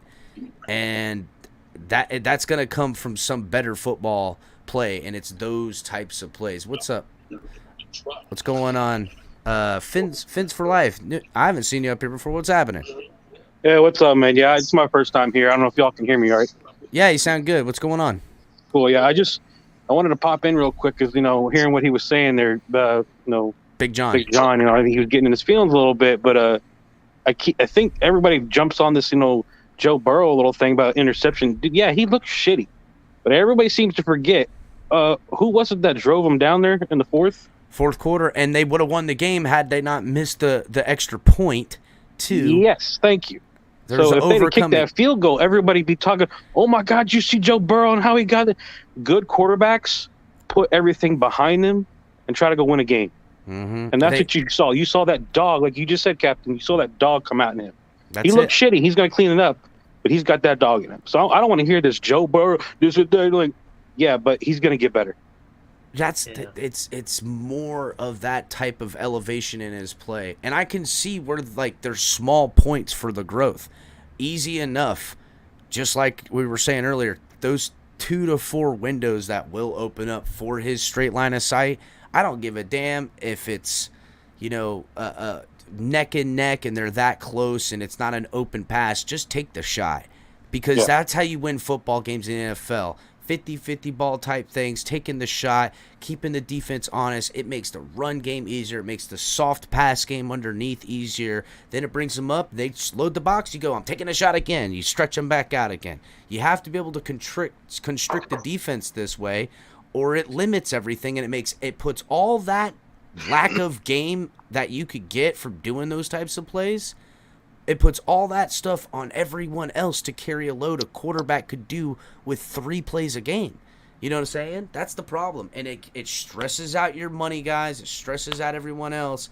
And they're like, damn, dude, that was a perfect opportunity for you to take that shot. How many times are these guys on this football team going to come back the next week in a win or a loss and think to themselves, I was wide open on that play.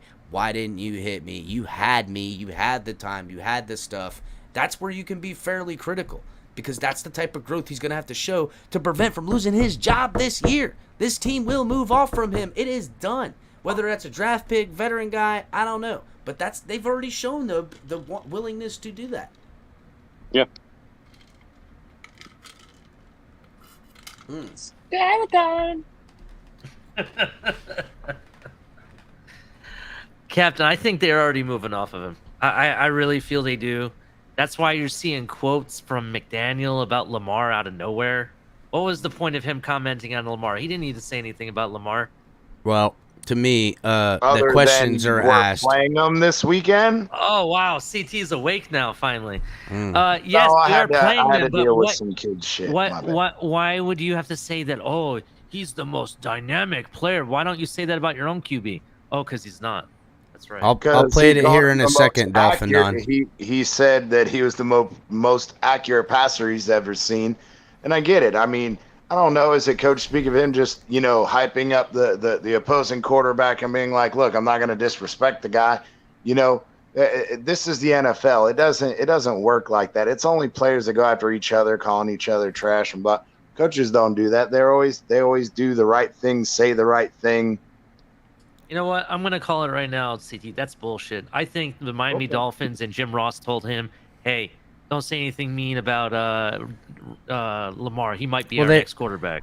I honestly, too, I think whether McDaniel said this, that, or the other, the questions are asked and phrased in a way because they want to foment all the stuff that has taken place with the fans, with Lamar on Twitter, with Tua and the time ticking down, with all these things. I mean, remember, guys, this is an entertainment industry. This ain't a sport. So, I mean, it is, but it's entertainment industry first. That's where all the tickets are sold. And so the narrative this weekend, Sunday, is going to be insane. Everyone, whether you're a Tua supporter or not, will consistently look at both those quarterbacks and judge them as almost a tethered future because of how, whether Lamar ever signs here or not, they'll look at this or write at this as a win or a loss for the future of Tua. It's insane.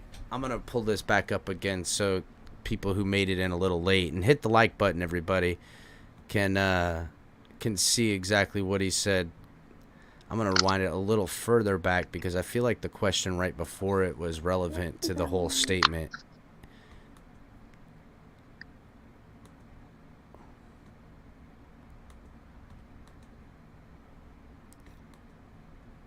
Lucky during training camp because we never got rained on, but was this maybe your guys' first practice in the rain too today? What was that like? And obviously, I know that's something you wanted to work on too this offseason. Yeah, this was our first this is our first practice in the rain, and it started raining pretty good throughout practice. But this guy I thought it was Stevenson good. Lee Worked is on one, some wet dude. ball This guy's drills, nuts.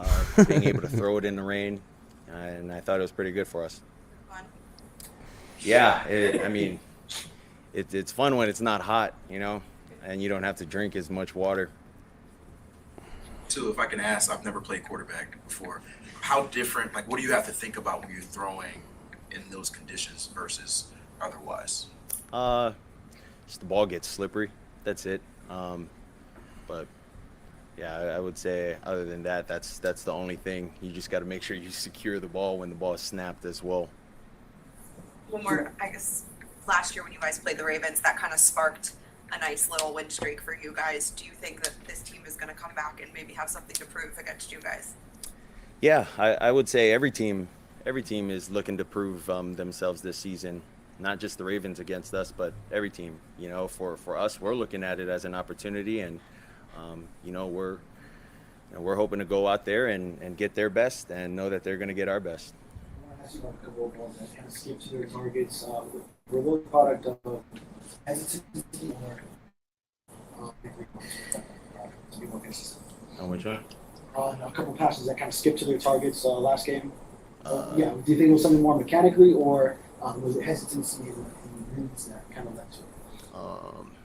Shoot, I don't know if I understand the question. Last Sunday, Yep. against the Patriots, there were a couple passes that were short. Okay, yep. Yeah, you know what I'm talking about. So, was that something mechanically that you want to correct now going forward, or was there some hesitancy in reading? Yeah, I would say it was the timing of the play.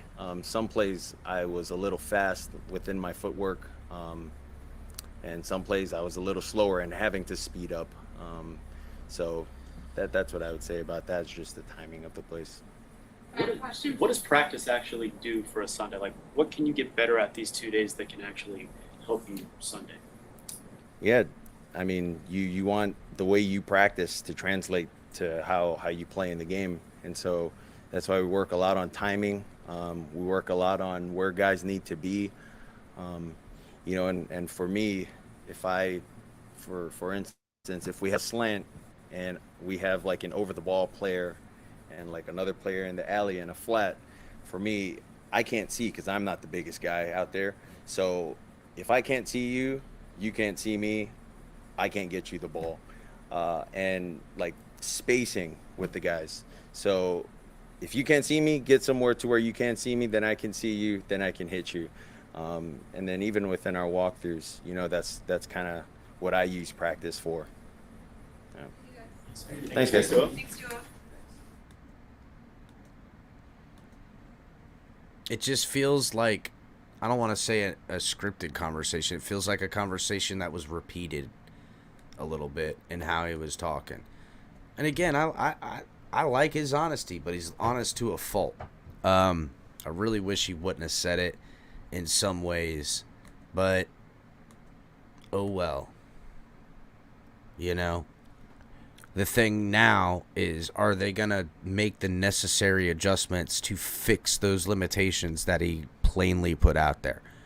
Is that going to happen? That's not good. So I had a poll, HB put a poll up in there. It's at 118 votes. The poll asks, does Tua's press statements hinder his future play time? And it is literally 51.49% at 118 votes right now. 51% for yes. That is how divisive this whole thing is and always is. It's literally almost 50-50, edging out slightly to the other way.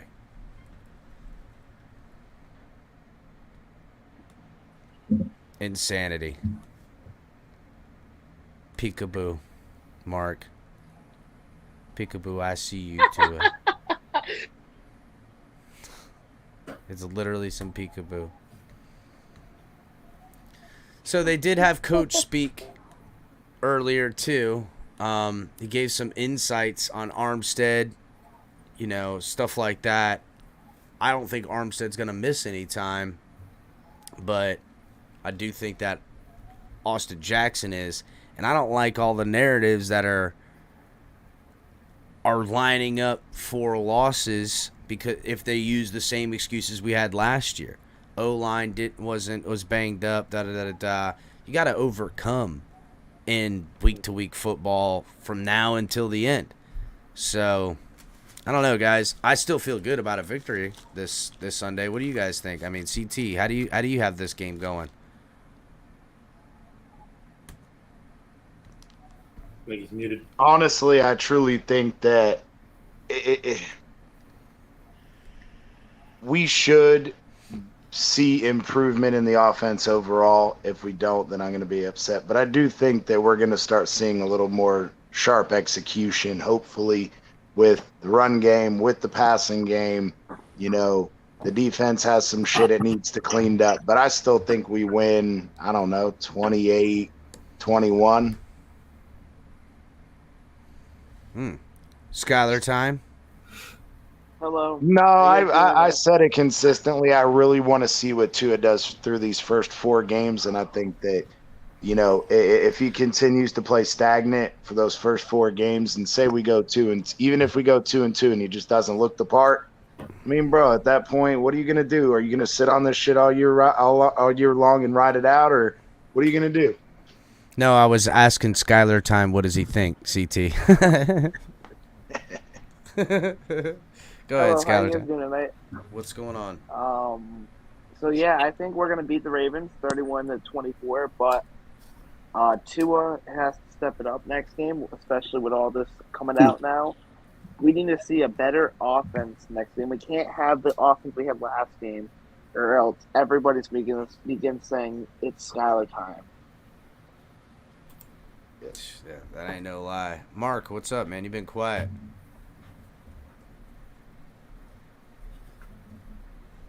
You there, Mark? I don't think he is. He usually comments like instantly. Yeah, I would have imagined. Might have fallen asleep. Irving, what's good? Yeah, man. Go ahead, CT. No, go. I thought you fell asleep too. Nah, man. I did actually fall asleep one time on CB83 show though. That's easy. But yeah. Yeah, man, I'm just expecting for overall for the offense to show a little bit more continuity in the next game. I expect the offensive line to gel a little bit better. I think they're gonna make more adjustments. I think communication is gonna improve. I think technique is gonna improve a little bit in terms of their blocking. I expect the run game to get a little bit better, even though I know the Ravens have a good front seven. But they are missing some guys in the secondary. I think Marcus Peters. I think he's a game time decision, so that will probably change the offensive game plan a little bit. But they're down. I think Fuller we should have in a the better CB room. So yeah, I think there is some stuff we can expose. Yeah, I think we're gonna have a better run game. We should be able to. We got to get that run game so we can get, so we get the linebackers to bite more on the play action. I expect Tua, as far as I expect him to play better, feel a little bit more comfortable next game. I think the game could have been different if Tua if he sees and just hits the open guy. Hopefully he can try to do a bit better job just reading the field and just hitting, when the opportunity presents itself, just hit the open guy when he's able to get separation. Because separation is not an issue with this offense, with this receiving corps, because Tyreek Hill averaged about 6.8 yards of separation. It was Jalen Waddle about 5.7 yards. So it's all about just Tua just recognizing, broken coverages, mismatches, and just hit the open guy. And if he can do it, I think he'll have a good game. I think this offense has got to put up points on this board because this is a good team. This is a playoff caliber team. They're going up against one of the best quarterbacks. I think it's a good opportunity for Tua to show out. And I think just defense overall, just learn that. Just don't let Lamar get that read option going. contain him in the pocket, put pressure on him, and just so he can get flustered and make mistakes. So same kind of game plan that we had on last game. I know he struggles against the blitz. He's 35 ranked quarterback against the blitz. So that's what you got to do, man. Send whatever disguised blitz is, whether it's delayed blitz, cover zero, whatever the case may be, man. Just make them gotta come out with the win as you can. Right. Got to come out with So that win. that's it, I man. think the defense will show out as long as they win the possession battle. I think they'll do what they do best against that team. They definitely match up for that type of scenario. I want to point out something before I go to Finn's Fan for Life on what he feels for the game. But Zoe Vegas says, look, I think Tua's good enough QB like Jay Fiedler. So as long as he keeps winning, I can deal with it. Zoe, and thanks for the comment and stuff. But I remember us we hated Jay Fiedler on his last 2 years. We were like, get this freaking guy out of here. He's letting down the guys that are talented enough to win football. In hindsight, did he not do too bad as we look at it years later? I hear what you're saying, but like that's not Super Bowl caliber winning football, and Jay Fiedler would be in a world of shit in today's NFL. But at the same time, when he was a little younger and first came in, he would sling that ball in those friggin' rainbows, and they would get somewhere. And Onyx points out something that I want people to really understand. We don't hate Tua. We hate subpar performances. Nothing personal on Tua. He's a great guy off the field where he needs to be, and as not as my QB. I don't. He kind of went off on a tangent. I kind of feel that, but it's not that people hate the guy. We hate sub quarterback play. That's not championship play. So Finn's fan for life this weekend. Yeah, I really just wanted to jump in and just because I had to change my phone to the computer, but gotcha. I wanted to piggyback off what you're going on here too. Yeah, we're not hating on the guy. It's performance issue. It's what I think you said it earlier. What we see. You were telling Big John what we want to see. Mm-hmm. The guy, look, we're evaluating past performance and now performance, not just evaluating the game. We won the game. That's awesome. We beat the Patriots. That's awesome. Yeah. We want to know the division. That's awesome. But we're looking to the future. We're getting ready to play the Ravens. If we play the same performance, it's not going to get it done. And I think everybody sees that and says, we got to do better. And when you see the route that we're running, you see the missed opportunities, we're like, it's not going to get done. Make those plays, and I do feel if they can look at the film, we can get that done. If he's still not getting it done, we got to ask ourselves more questions. And like a lot of people say, let's wait till week 4. I'll give you that. And everybody was calling for his head in his first year. I was like, no, give him a chance. I'm still going to give him a chance to week 4, like these people want to say. I kind of agree. We have to give at least to week 4 or 5, as Captain has said before. Right. The biggest thing you're still going to see this stuff happening on the field as games go by, and you don't want to see it each game. And when you see stuff like, I watched all 22 with a bunch of people on here. There was some egregious stuff out there that you're like, why aren't you throwing to him? He's literally looking at the guy. Mm-hmm. Why aren't you throwing?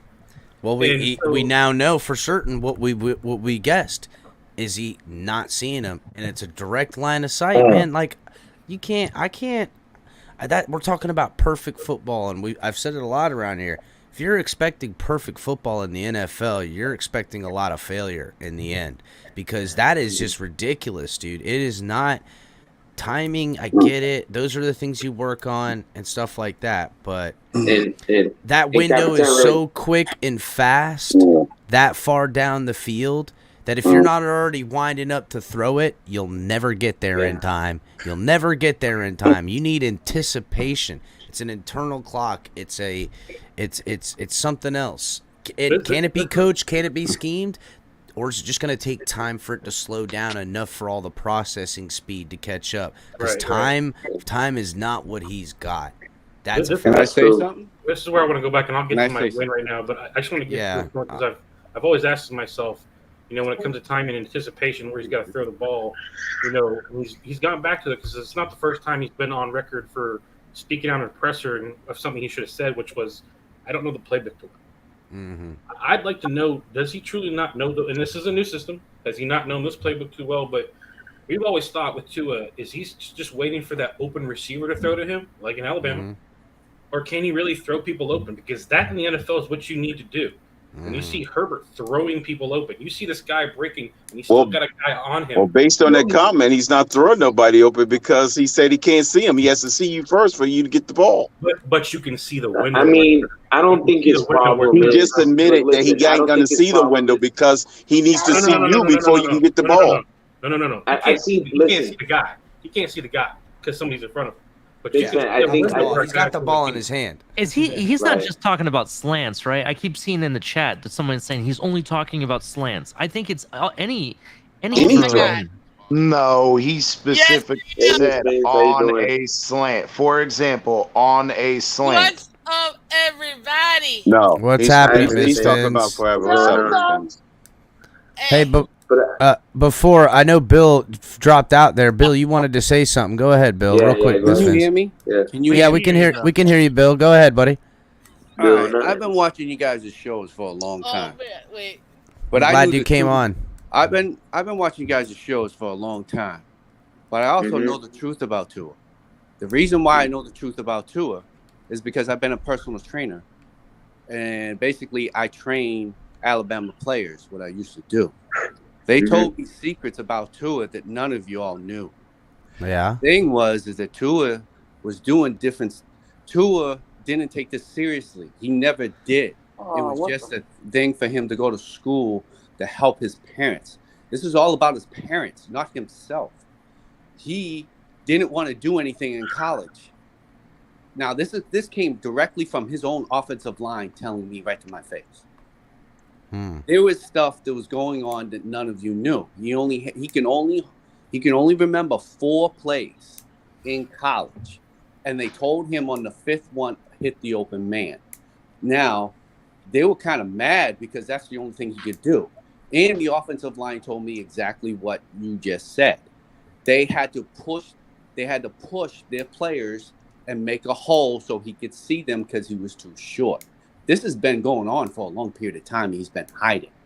Now, due to the fact that he got hurt, made it even worse because all Tua wanted to do, he didn't do his rehab correctly. I rehab people. I actually know the person who did his rehab. He rejected to do an exercise to fix his hip correctly because he wanted a sign on the dotted line. All he cared about is signing money. It's the only thing he cared about. All he wanted to do is take care of his family. That was it.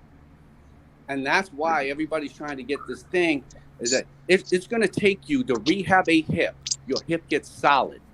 Okay? When it gets solid, everything around it is gone. You have to actually rebuild your whole entire body, not only just lower half, your upper half. You got to actually do 2 different rehabs to actually complete your body correctly. Tua didn't want to do that. I know the human body 100 times better than a lot of other people. I'm smart, just like a doctor. What happened was he wanted to rush everything so he can sign on that dotted line and get that money. Then on top of that, you have to do certain exercise to create where he has to combine his lower body and his upper body to throw a football. Okay, it's just like throwing a punch. Okay, where you get your power from? Your legs. Kinetic energy. When you throw a football, it's all one motion. But you get your power. So right from your legs. Bill, from judging on how he plays and you're watching, would you say that he's avoiding taking hits Yes, purposely, he's scared. making personal decisions rather than business the problem decisions? with the hip, right? Because the problem with his hip, he gets hit one more time, it's over. He can be in the wheelchair. This is for real. This is why he's scared. He runs. So is that the medical stuff that he was told that listen, you take another hit like that? You think that's just No, it's seated just his head. in the back? It's in the back of his head. Okay, when you break a bone, it's hard as a rock. I broke my femur right at my hip, so I know it. And then you have to literally right at my hip, broke it right there. Retrain your whole body to redo everything again. The problem is you can't retrain a brain. The brain is going to mess up. His brain is all messed up because he's thinking about he doesn't want to get hit again. And he's throwing, and also he can't see, he can't remember plays. He also has a slow learning disability. That's the reason why he has to go over. You guys seen it when he goes on the field, there's a reason why he goes on the field, because he can't remember the plays. And a slow learning disability, you can't remember anything. You have to do it about 100 times to get that one play in you. That's the way it works. CT, would you like to respond, CT? Because I know you have some medical expertise. Maybe you could respond, CT. I don't know where his information is coming from, and if he's saying that he's got all this information from sources, it is what it is. But I don't. It doesn't align with what I think. I've said 2 years ago that there is going to be, just like when you tear an ACL, there's going to be some mental issues to deal with, but I haven't really seen that. And the likelihood of him having the same type of injury in his hip is highly improbable. And so I don't really think that he's worried about his hip. I think it's, again, even if, like every other quarterback, you're not going to take unnecessary hits. And sometimes, players are willing to give up a little sooner than others, but I don't see that.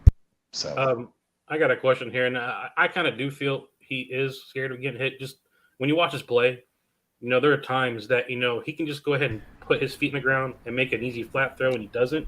He kind of pushes back a little. There's just little things that I noticed. But Bill, I want to ask you, with all this knowledge, messed up in the head, in your head, whatever it is, and he's got these things. Should he be out on the field? No. Should we be having this guy? No, he wasn't even supposed to be out on that field. Okay, here's my follow-up question. He has to heal. It takes a year. It takes 12 months to redo that hip. That's cool. Here's my question. Was he? But that was a long time ago. Yeah, was he cleared by doctors from the draft? And did our Dolphins doctors not clear him too? Yeah, the issue with the draft, he was supposed to be cleared to be drafted, and he wasn't. He needed to be drafted to sign on that dotted line. They didn't care. They just wanted to hide it. Who didn't care? He signed on the dotted line. So Rip says the guy who literally came back from a hip injury to play football doesn't love football? No. So that's what Rip is asking. Tua thinks this is a 9-to-5 job, dude. His family comes first. He goes family, then football last. He's always been like that from his own players. He doesn't. Everything is family for him. That's his main concern. Family's first before NFL football. That's why you see the way he does. He doesn't. It's just a regular job. He goes to work and he comes home. He doesn't put 110% in. Miss Fins, what's happening? How you been? Well, I am alive and kicking, sir, because it's officially my birthday. What? Thank you. Yes. Nice. Happy birthday. Appreciate it, guys. Thank you, everybody in the comment section. Fins Fan for Life, super cool to meet you. It's the first time I Happy birthday, Miss Fins. You and Dan the Man. Oh, thank you. Yes, Dan the Man and myself both have birthdays today, so I'm very happy. I got my birthday bash in the morning, guys. Meet me over there, 8 a.m. on my show. Wish me some more happy birthday. But I had to come over here because I was talking to Cutler after the show till now, and I'm like, it's my birthday, and I didn't even realize it's because we were talking for so long. So I got you. Ran right into the next day. Exactly, literally. But no, man. Yeah, first of all, shout out to everybody in the panel. You guys are always awesome. Shout out to everybody in the comment section. Y'all are always awesome. K-Mill, thank you so much. I appreciate it. He knows that's my favorite flower. So Red Rose, thank you. Mike, thank you. I appreciate it. Bleezy, I see you. Thank you, guys. Jason, look at that. Yeah, getting the love. Thank you so much. I appreciate it, Andres. Appreciate you guys. Clementi. I will say this, as far as this comment, I didn't really hear about it as much until everybody was blowing me on, like, Miss Fins, you gotta comment on this. I'm like, what do you mean? And so Color and I actually watched it live, like not live, but like for the first time on the show. And man, holy shit, right? Like, damn. I'm just disappointed. More than anything, I'm disappointed because a mark of a leader is to take responsibility for everything. That's part of being a leader.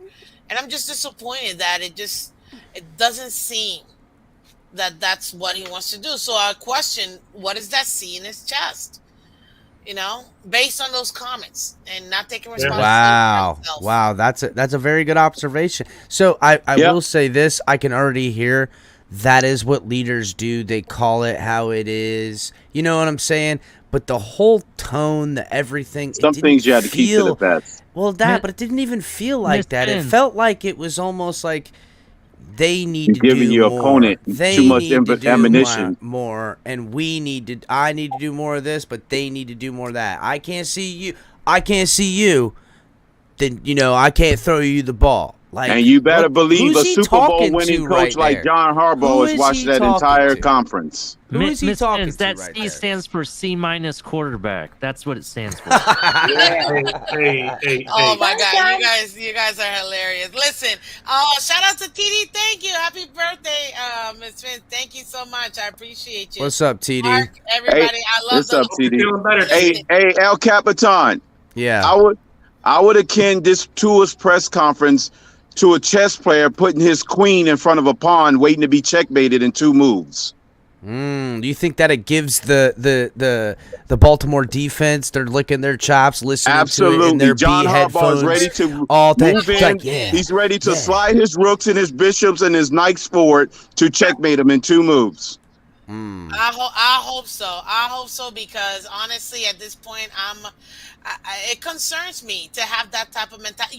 You don't say those things live. You maybe keep that to No, yourself. not but right before the game. I was telling Color this literally backstage. I was like, wait a minute. These are the guys that are supposed to be in the trenches to put their bodies on the line for you. And you're going to say this? Like, how are you going to expect them to put their bodies, their health at risk each week, saying you need to do your job and my job? Like, come on. Like, that's well, that's what happens when you're talking about deficiencies, and then the onus goes on the other people that have to do more to make up for those deficiencies. And I pose this question: if we're 3-3 6 weeks from now, but Tyreek Hill has no touchdowns, what do you think's going on? What do you think is Tyreek's going asking on? for a trade. He won't be asking for a trade. He won't be asking. Sharif, what's up, buddy? He won't be asking for a trade. He'll be asking for a trade for a new quarterback. He'll be asking for a new quarterback. Well, that's possible too. Exactly. I really think Teddy's going to start this weekend. I don't think so. Because the organization. Wow. Bill, no That way, would be a bro. switch, No bro. way, Bill. Wow. No way, Bill. That would be, That bro. If that he would be came some out crazy starting, Bill, blowback. that would be fucking wild as hell. So, Bill, Gets benched after 1 week, forget it. Wow. They already knew this for 2 years about Tua. They just Could you hide it. imagine if Teddy started right after Payton said what he did? oh my God, that'd be crazy. Right. Payton knows more because Payton's the new coach next year. Yeah, but yes, that's right. we don't coach for next year. No, coaches. the difference, it has nothing to do with that. That plan is already set. That plan was already done. Sean Payton's going to be the coach. That's El Capitan, that's not going to change. that is why I think I asked the question last week. What do you do if Tua just goes right at top 15 QB, right? If he's right there, right? I personally don't pick up the 5th-year option.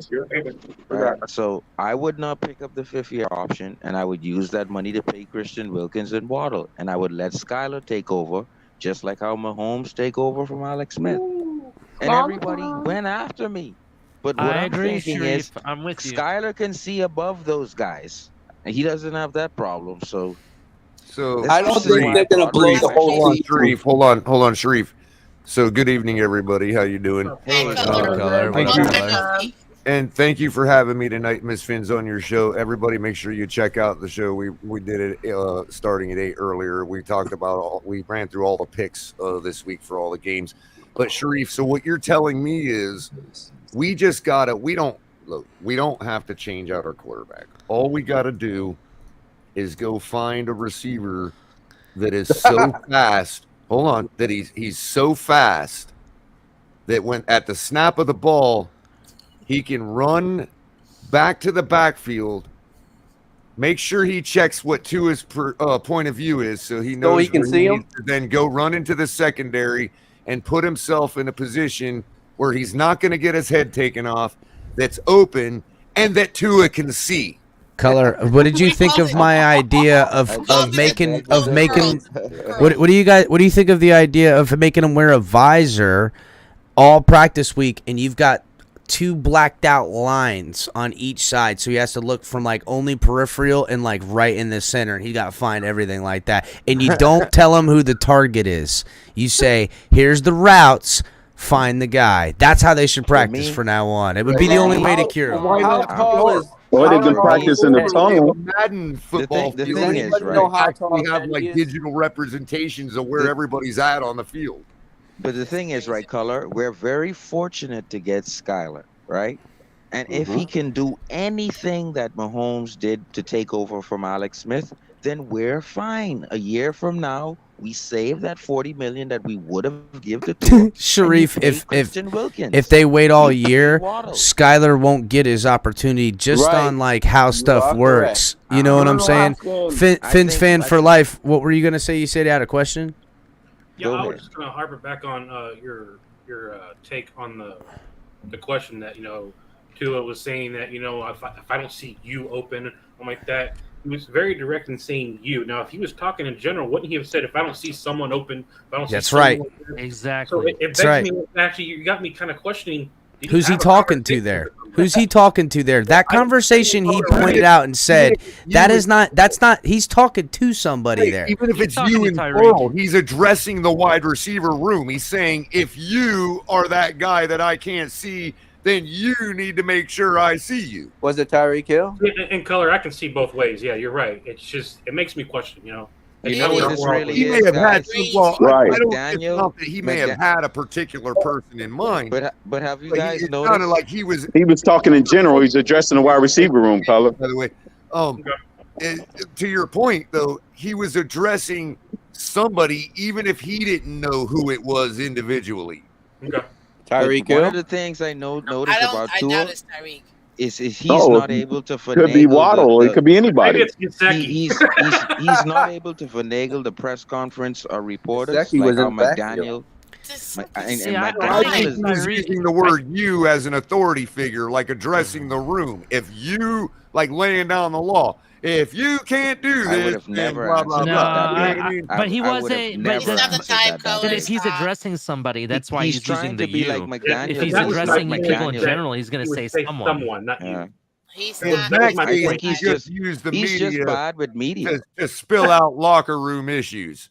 So can't- either case, I mean, Maybe we need 7-foot receivers. He needs media training got because he's close never to him? supposed to answer that No, question. we don't need 7-foot wide receivers. He's 6'5". no, Sharif, he is supposed to answer that question. But here's the only answer to that question. So guys, let's welcome Pete up here. What's going on, Better Pete? job of finding open receivers. What's up, Pete? I agree. Move on. I agree, Next Color. question. Hey, What's happening, first things Pete? First, happy Finding birthday, open- Miss Right, next Fins. question. Happy birthday. Hope you What's have going on, plenty Pete? more. Nothing much. I actually, I heard a interesting take, right, about the Sean Payton thing here earlier. And this is my opinion. Everybody here probably already heard it. So he wants to seem like the smart guy out of football. What's up, man? So what does he say? He includes Miami might be one of those teams switching quarterback. So he's just trying to seem like that smart guy. And he's going to end up being our coach because once Tua fails, then what's going to happen? Sean Payton came out on record. Everybody's going to love that later on in a couple months. Oh, remember Sean Payton said this? That's our coach. Boom, boom. And that's how it's going to end up happening. I really do see it. I really do. And last thing I do want to say is it's kind of sad right now at this point that Tua's admitting his flaws. I do got to admit that. Like, it's sad at this point that he's coming out saying he can't see over the line. Like, everybody knows short quarterbacks can't see over the line. But you never, ever hear another short quarterback get asked that type of question.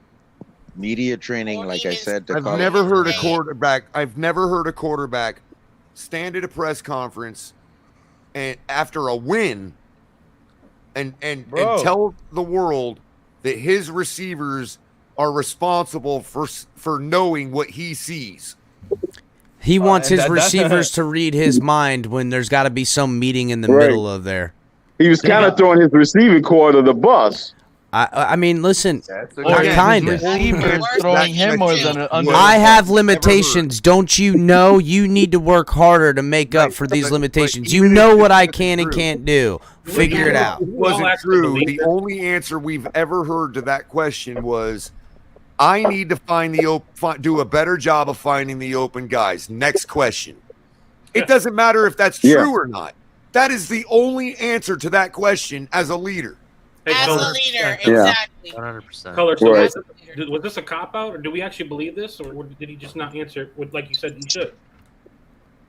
I mean, I don't want to keep just piling on the guy. You know what I mean? No. I just want to make sure that is he saying something true, or is he just leading it around? Like, I believe to me, it's a matter of pompousness. I think they're pumping this guy Like, is there up anything to else have a we disaster need? game. I said it on the show, on Miss Finn's show earlier. Do we need to gild our receivers now? Do we need to, like, what else do we need to bring the Prince?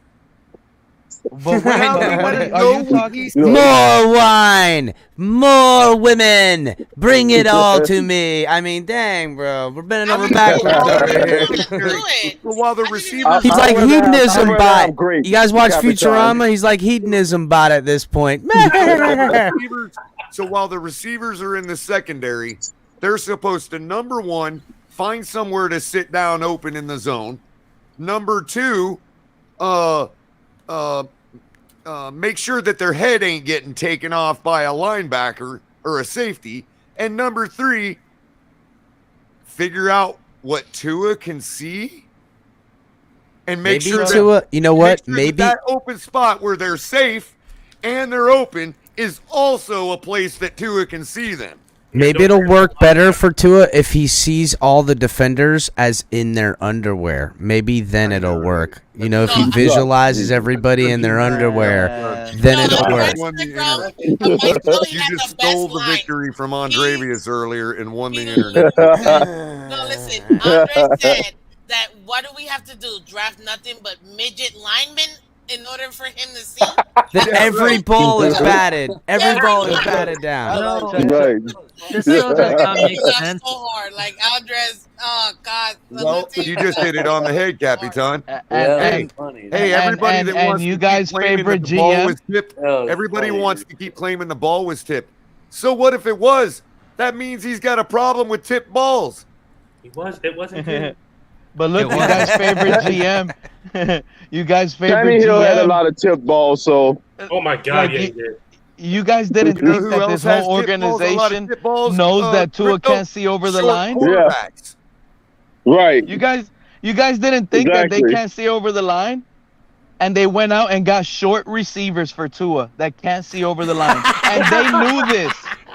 And they knew this. This was not something They got hidden. tall linemen They and let- short receivers for this kid. What are they doing? Yeah, But you can't- exactly you can't- what this regime is doing. Like, they let Devontae Parker go. They let the tall giant. They don't let Mike Gesicki be on the field that'll help You don't this just guy go out. any tall I've guy been now, Pete. saying Stop this. it. Hey, No, hey, this Pete. guy does need I tall think guys. I've found a Crypto, way to be fair those to are Tua. real takes I've Pete, always said, bro. Is and it's no the silver platter for whom then, Pete? Is that Skylar's silver platter, or is it somebody else that may be in on the field with Tua? Look, I've to thought be long quite and honest hard. with you, Capitan, it's like Dan Marino say, pick a guy, let it fly. As long as you're over 6'3" and you have an arm, I promise you have a high chance of succeeding here in Miami. These guys are wide open. These guys are wide open. Josh Allen. Capitan, I honestly believe you could plug Joe Flacco out of New York right now, put him in this scheme, and he'll Standing work tall, and get this standing ball tall in the pocket, standing tall in the pocket, Joe taking a hit. Why do we have to plug anybody? There- We got there Joe was- Flacco. There was Real quick, there was guys, a quarterback I have searched back in long the and hard, day, and I was think I have smaller found a than way. Tua, called Doug Flutie. Doug Flutie was shorter than him, and he hit every wide receiver. Explain to Right. me why that's an excuse. Kyler's 5'10", real quick, guys. But Bill, I have found a way to be fair to Tua here. Yeah, Kyler. Okay, let's hear it. If you guys will indulge me for a second, I have found a way to be fair to Tua in this matter. Go for it. Go Look, for it, 'cause it is a known fact now, a theory, I should say, that particle entanglement exists. And so when Tua can't see the receivers, he is expecting that the information is going to be updated with spooky action at a distance. And the Spooky? receivers are going to know. Did you say spooky? Yeah, the receivers are going to know where he can see them, because since his particles changed, their particles have been updated. And since they're all friends and colleagues, they've been entangled enough that Tua should expect them to know where. Well, the only way you're gonna know is just have Tua text them. So there you go. There you go. Just text them and send it to them. Text. Well, This way. Are they in the inner circle? That's the thing, because that's what question we heard. How Mike McDaniel got into your inner circle. You know, how much better is that than other coaches you had, Tua? What do you mean by that? That's Maybe I he's hate not it. in the inner circle yet. Maybe that's why we're not seeing any improvement. Why are there circles on my football team within it? What the fuck is going on here? If we know, if we're The all inner talking circle is about more this, like crop circles. This Like ain't 7 Survivor 3 Island. hour This is class. football. Like, come on, bro. What are we talking here? 3 hour class. know about it. Days of our lives. Does He Tua So- even know what a circle alienated all is? his wide receivers. So real quick, Saxman J. Will, thanks for the $2 donation. He says, can you ask Bill to repeat what he said about Tua? So Bill, can you Repeat about explain to what? everybody about what you were flip saying time. about Alabama or something like that? I know two offensive linemen at Alabama, Mhm. and the reason why they come to me is because I used to be a professional personal trainer. Mm-hmm. So what happens is I've seen them, and their parents are rich. So what happens is they just do it for fun. Well, when I was training with them one day, they decided to tell me what the real problem is about Tua. Mm-hmm. And I didn't know that. I didn't know some stuff about Tua until they Now, said it. I don't mean to interrupt, Bill, but I just want to kind of give context to it. Did they come to you because it was a grievance, or because you said it was just out of nowhere? Were you like asking them about their quarterback? No, was it we're like a just working grievance out type of at the thing? same gym. They live here where I Okay, live. got you. I got you. So what happens is their parents, they got a big time business, and they don't need to work. So they were just playing Alabama. There were two starting offensive linemen for Alabama behind Tua, and they told me that he can only remember 4 plays. In the 5th play, they told him, he goes, he has a slow learning disability, and that came right from them.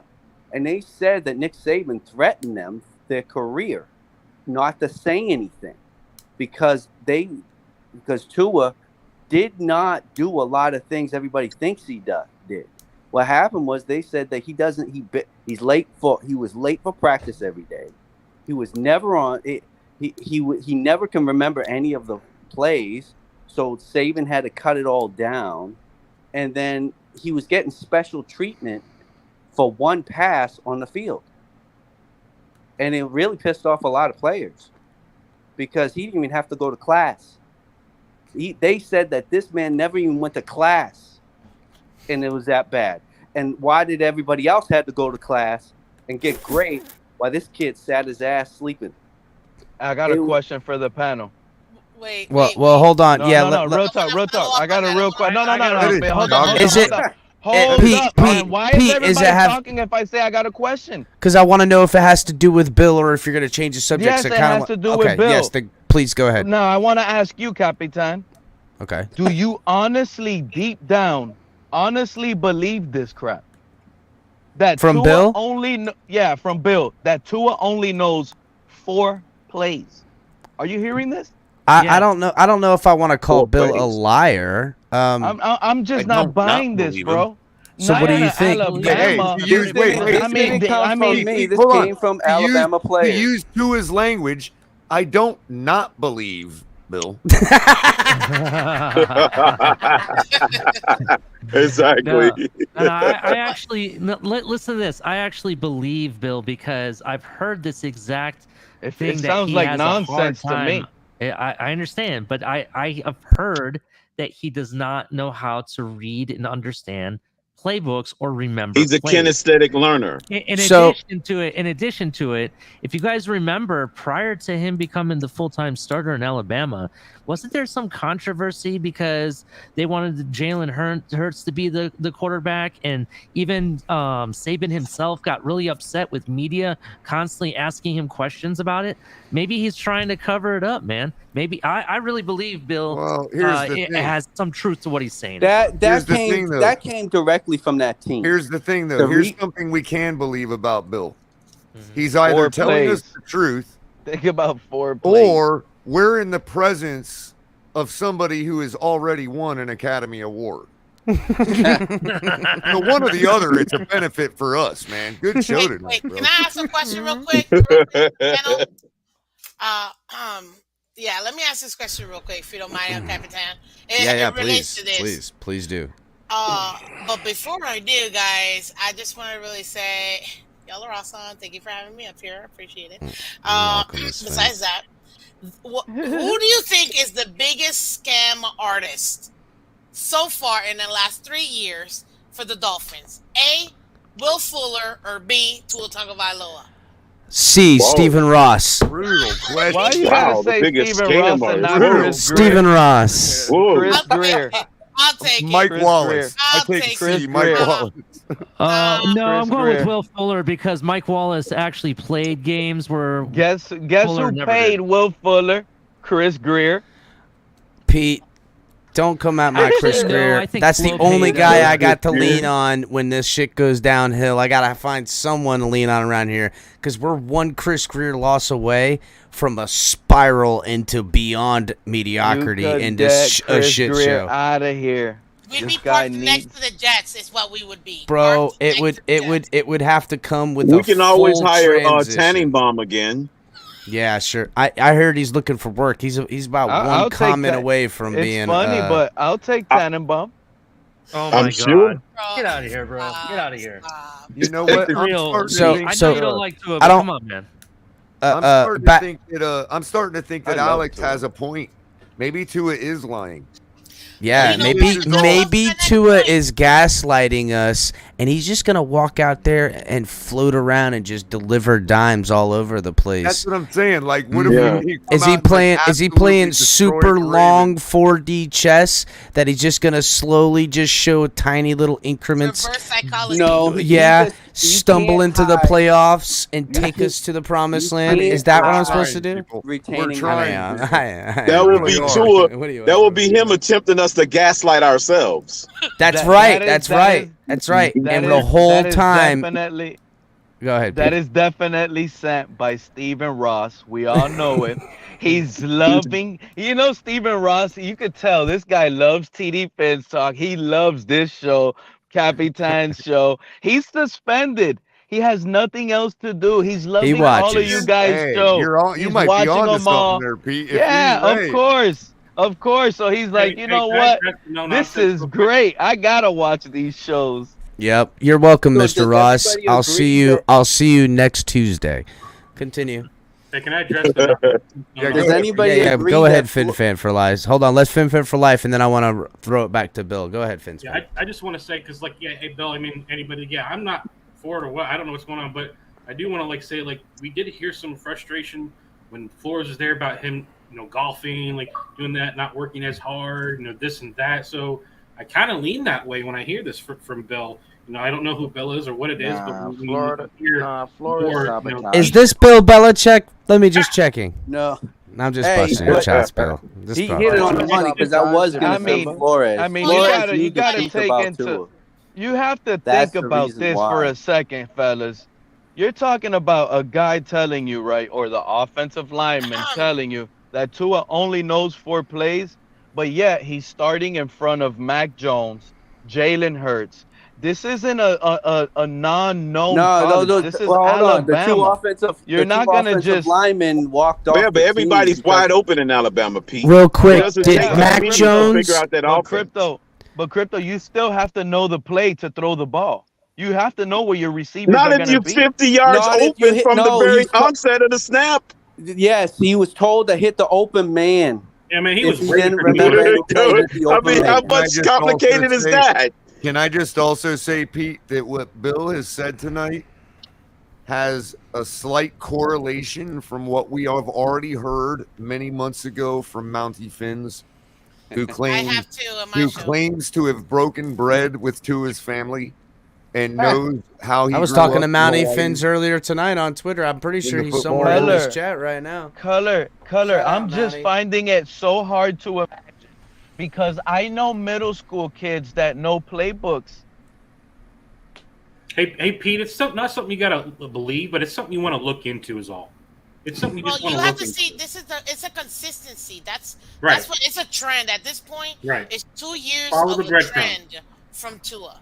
Well, this you can't- idea that he was where there's treated smoke, with there's special fire, treatment in school and all that correlates with what Mountie Finns was telling us with how he grew up in Hawaii going to the high school he went to. and How all do you that. think he got to college? From Trent Dilfer. Trent Dilfer got him into Alabama.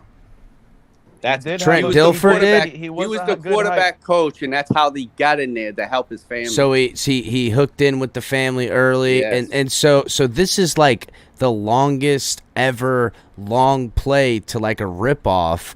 Did Well, Nick they Saban? never. I don't think they never expected Tua to be a brand. Once he threw that pass, everything changed for that kid because he became a brand before he hit Now- the NFL. Now that Millions that of ain't no dollars. bullshit. That ain't no bullshit. Okay, but this is the truth about money. Money comes first, and secrets will get hidden. That's the reality of money. That school wanted to Well, hide if whatever he's it smart, took. then he will embrace, legitimize, and take his place on the throne of the USFL as Birmingham's quarterback. Yeah, but you can't hide. He can only hide it. This is what I've been saying for a long time. He can only hide it for so long. It's gonna come out. A lie can't stay secret for a long period of time. He couldn't but by then uphold he'll have that 50 lie. million. Yeah, but the marketing draw you're talking about, Bill, would pay for an entire USFL season for that Very organization. good. That's now times has changed. You can make money. So he doesn't have to do all the stuff that he used to. He had to get grades to get through, to get a draft. To get drafted, you have to have grades. So He Bill, didn't is do he that. just punching the time clock then out Pretty here? much. You know, he's welcome to the world of college. Because I I wish got they got offered that. $30 million to do that. 30 plus Tua's million. just That's gonna be a 30 plus be million great ain't the money that's as a wasted on that, famous Miss Finn. realtor. It's hundreds of How millions. crooked you guys think college is? Because I got offered to play college for Florida State. Now the thing is that back in the day when I got offered it is in 1994. Now the thing is that they basically how they do this is that they'll offer you stuff behind everybody else's back. I got offered a car, a place, and grades to given to me. I didn't have to go to class. Drugs, women, everything. Well, I went there. Hey, that's true because I went to the visit and they offered me girls. That's Hell the yeah. reality of it. Hell yeah. The behind the scenes, Skanks of are like college, classy y'all don't ones. Like, understand it let's be unless you real. go. They offer you a The lot skank. to play football. Skanks. Trust me. You get Cheap everything. Motel There's 6. nothing you don't Sorority get. girls. Motel Hey, don't talk about sorority girls, okay? Cheap Motel 6. They say check the top drawer. Miss Finns, look at the. I never went to. We'll leave the light on for you and the black light on. Yeah, Look at the background of Tua's wife. Now you know who offered me all that? Bobby Bowden himself. Oh, What? That's right. I met him, and basically I was going to play for Florida State, but I played both sides of the ball. Whoa, hold they on. wanted to Breaking make me news. corner. Bobby Bowden. What a name drop, bro. Bobby Wow. Bowden, Bobby Bowden wanted. Did he want to watch? Bobby Bowden wanted to make me corner. He And looks I like was a guy running that to if he was watch. going to do that, he's like, I'm just going to be in the closet and peek through the doors while this happens. Hey, I ain't gonna lie, that was a fun trip though. Hell yeah. I partied and drank, and I didn't remember half of the shit. That was crazy. But they wanted me to go to school there. But the way it was What gonna school work, did you end up playing at then instead? No, because I couldn't because somebody died in my family. I had just walked away from it. Oh wow. So That's basically, terrible. so what happens is just like what I'm doing now. I was a professional trainer, went around the country. How I met athletes and stars is because of who my boss was. Now I got to know all these people. Now I had to give up my career. I gave up my career because my parents are dying. My father died, and I have to take care of my sick mother. So career, money will always be money. But your parents come first. So I gave up my life of training and what I love to do. So would you say, Bill, that you're like Tua in that way? No, I don't. Well, that's kind of what you just said. Tua puts the I gave up my He career. didn't lie and take 30 million. He didn't lie and take 30 million. Yes, so. he took. Was it 30? I thought it was more 30. than that. No, it's more than that, but it's 38. It's 30 plus. But he took that money, million. right? But he took that money. I don't know his family situation, but mine is I gave up. Later, Fins fan. Money in my career to Oh, help. Ali left. To help. Oh my no, family. Ali left. My fault. I thought it was Fins That's fan the that was saying reason- that. Now, all these people that I met Watson before. I met Watson at Bill. Greenville, South Carolina. So right now you kind of like struggling. Well, no, I have money to live. Basically, I take care of my sick mother. She's in a wheelchair and she's on a breathing machine. I really. Oh, do. okay. No, the reason why I asked is you said you gave up your career. You gave Yes, everything I had a so fitness I would feel career. like I was just gonna tell you maybe you could open up a show or something. Or I don't know. Maybe get something. No, not going. a You have a lot of fitness training career. You ever heard of Ultra Fit? Look it up. Ultra Fit by Yeah. John Fendis, Mr. USA, Mr. Olympia. That's You got a camera on your phone. I want to see you. No, I'm not big. I'm not that big anymore. I still work out. But what I'm trying to tell you is that Pete want to see those bulging muscles. Oh, Yeah, why? Just Pete, what are because- you talking hey, about, bro? Anybody can take a needle. Don't in say the ass. bulge like that, Crypto. It freaks Yeah, but me out. anybody can take a needle in the ass.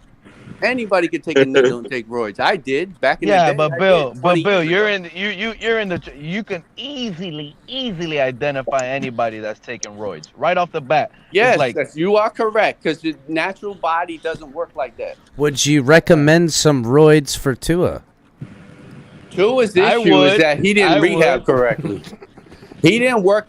When you work your lower half, you got to work your upper body too. Tua don't do that. He uses rubber bands. You don't do rubber bands when you do rehab. Is that why they call it noodle arm Tua? Yeah, Because of the rubber he doesn't bands? work. He doesn't lift Nice. weights. Wait, Did one of the rubber bands hit him in the eye, and that's why he gets the tunnel vision? Did he just call out Perform, bro? We need to get Perform on here to find out if he really should be doing rubber bands or not. So what do you mean? That's what he's been working out with. I know. Well, I know. I've that's seen what I'm saying. some weight stuff, but it is all pulley system weight. It's not dead weight. Prescott exercise. What do they call that? When it's a pulley How do you- system okay. weight? What's that called? When it's pulley system, it's not. Well, Bill, you've seen what I'm talking about, right? Like they had him doing rubber you're bands, supposed to bro. build your strength, right? How do you think he's going to throw the ball down the field? He has to build the strength in his arm. Well, But of course. he doesn't in do his that hip. with a rubber band. And he's got to have hip rotation. So the problem is that his own trainer was, I Rubber do band, know man. that needed to be fired, and he needs to get a different trainer to train him correctly. Well, Whoa. I mean, we don't punch Shots up fired. around here, but you know, some have said that in the community and been punched down on. You know what I mean? We've Yeah. seen it before. But So I just letting you know. I can Somebody remember seeing some somebody might be videos. contacting you on Twitter in the next day or two. Yeah, but like that- 100,000 2 ears that are like Clement, about you're right. to, like, A take Smith your head off machine. for calling out Nick Hicks. You know what I don't mean? think Bill gives a shit. Right. I know Bill, and Bill doesn't give two shits about that. Oh, cool. Bill been pushing I back on don't Twitter care. for a minute. Everybody has an opinion. What happens is I've grown up and became a man. Regardless, you know, you got to respect everybody that respects you. You can't just, you know, if everybody has an opinion, let them have an opinion. And by the They way, don't always have to have. I'm not right. That's what I'm saying. I'm not No, saying no, you no, have no. a superior knowledge over them. I am inviting them to come up and say, hey, this guy's full of shit. We did everything we're supposed to do with Tua. I'd like to hear Bill, that. You know what I mean? Bill, never understand what I said. I never called you a It'll be liar an or interesting anything. conversation. I'm just saying, me personally, Same. I find it hard to believe that Tua only knows 4 plays. I don't care who told you. You understand what I'm telling you? It could have been. He said that back Okay, then. that is almost no. That is almost impossible to really, like, if you really sit down and actually sit down and be like, we're in college, guys, and this guy only knows 4 plays out of the playbook. Like, that is nearly impossible. That is like Miss Finns, get with me. That is like only knowing 4 letters of the alphabet entering middle school. Do you understand that some people have slow learning disabilities? Do you know what that is? Absolutely. Okay, I'm so aware when of you have a slow learning disability that he was actually shout out to all born those with he slow can't learning retain information. Regardless of what TMI, you we say, go he will into the never retain the foundations for 'em. information. So what we're saying, folks, is Tua is it was a complete mistake by the Miami front office. That is His correct. drafting was a complete mistake. They totally screwed the whole thing up. They didn't look in the background. They didn't look at anything, and they drafted this guy 5th in the draft and passed on. Oh, no, that is not what we're Mark, saying. you're saying that you would not, in fact. Garbage. Hold on, guys. Hold on. I gotta clear something up with Mark that goes way back. So, Mark, you are now in fact saying that your team should not trade Josh Allen for Tua Tagovailoa. Yeah, I think we're not. I think we're past that moment. You good with that? All right, cool. I just want to make sure we're on the same page now. Cool. I have to say, this show what is great. I'm trying to say is this is a complete Tua for Josh fail Allen? by That's the an even Dolphins trade, front Color. office. If this was, if any of this information is true. Well, Mark's If any been of this quite information is supportive true, of Tua in the the past Dolphins few front months. office completely miss on this. They didn't miss. Yes, Guys, they I've been did. saying this for months. The only person that made that decision was Ross. He saw the dollar signs. He only wanted to make money. Don't put that on Steve. That is correct. Because Tua was already a brand. Don't put that on. No, you see, Capitan, But don't he's put that on the correct. boss. Listen. Yeah, Tua was a brand. He wanted that brand in-house so he could make more money with it. That's Greer. That was a business decision. Y'all gotta remember, man. Ross is By the gonna way, be here. if Greer's Ross gonna is be gone. watching on his 150-inch television right now, he's like, oh my God, look how big my name is. Give these guys $1 million, man. He ain't Oh even yeah, seen the top sling me a Miller. So what That's it's saying is, I do have a question. That hashtag will say Ross is my daddy. He starts throwing millions my way. It's not Watch out, wrong. Greg. He wanted to make an opportunity to make a fast buck. That means Y'all don't know nothing about football. Pads, right? Go watch film. Ross knows what he's doing. You don't know nothing about football. Hey, Start singing hey, how about this one? How about Ross? All right, He needs Sharif. to less. I got a question, guys and girls. Wait, no. Let me say this real quick. Real quick. I can't even blame Tua based on what Bill said, because if reality, all Tua did was just get his money. So he put on the biggest campaign slogan. Somebody had a bug in their ear. Mountie. to get his money. Sorry, man. Yeah, but I Sorry, gotta Miss Vince. I gotta Looks like call somebody that had for a what it bug in is. their ear. I gotta call that for what it is. If they're just here for their money, and I respect the player in the game, but I mean I gotta be honest. Who's perpetrating the game on us? Because it certainly ain't him, with a lot of people pointing out. So who and why and what finna be happening right now? And why the hell we go? Why the hell we go get a bunch of expensive ass weapons to perpetrate a lie? Perpetrate a lie. If they're gonna get all these weapons for all this money, it ain't about keeping money. Why am I being gaslit? What's happening? Stop telling me. That's the biggest charade. That's the biggest charade game in history of the world. Everybody, welcome to the guy who has never backed up, never backpedaled, never walked away or shied away from anybody saying that he said the things he said, because the guy is honest. I believe the guy, and he's been a great supporter of our channel, Color giving you a killer contributor. The Who's great Mountie Fins. How you doing? Talking about you, Mountie. Talking about you, Mountie. Mountie, real quick before you start talking, the things you're hearing Bill say, are these the types of things you've been hearing as well? Well, I already knew Tua wasn't the tallest guy. When he played at St. Louis, he was, they had some pretty good big guys out here because, Polynesian guys are pretty big. So, he seemed to be okay out here. But after hearing what I'm hearing, after hearing him say what he said, and, that's been his impediment, that he can't see over the line. Well, that explains why he's missing reads down the field. And so, McDaniels has no choice but to go to Teddy. You can't fix that. He's too small. And see, he's definitely not going to grow another 2 inches. And that's exactly. What about a periscope? Hold on. Let him land, guys. Let him He land. could Let wear him some land. stacks or some pumps. Let him land, Mountie. Go ahead. Mountie. What it is just the fact that it's not his fault. However, this is what happens when you buy the house sight unseen. He didn't have a pro day, no combine, they did very little background on this guy to make sure he fits. That's true. They buy the house sight unseen. This is exactly office failure, as I said. Pete, right, I can't help they bought a house but sight feel. unseen. That's the best example you can give on that Can't help situation. but hear Pete's they bought a house words sight unseen again and again. These are the things I've said already.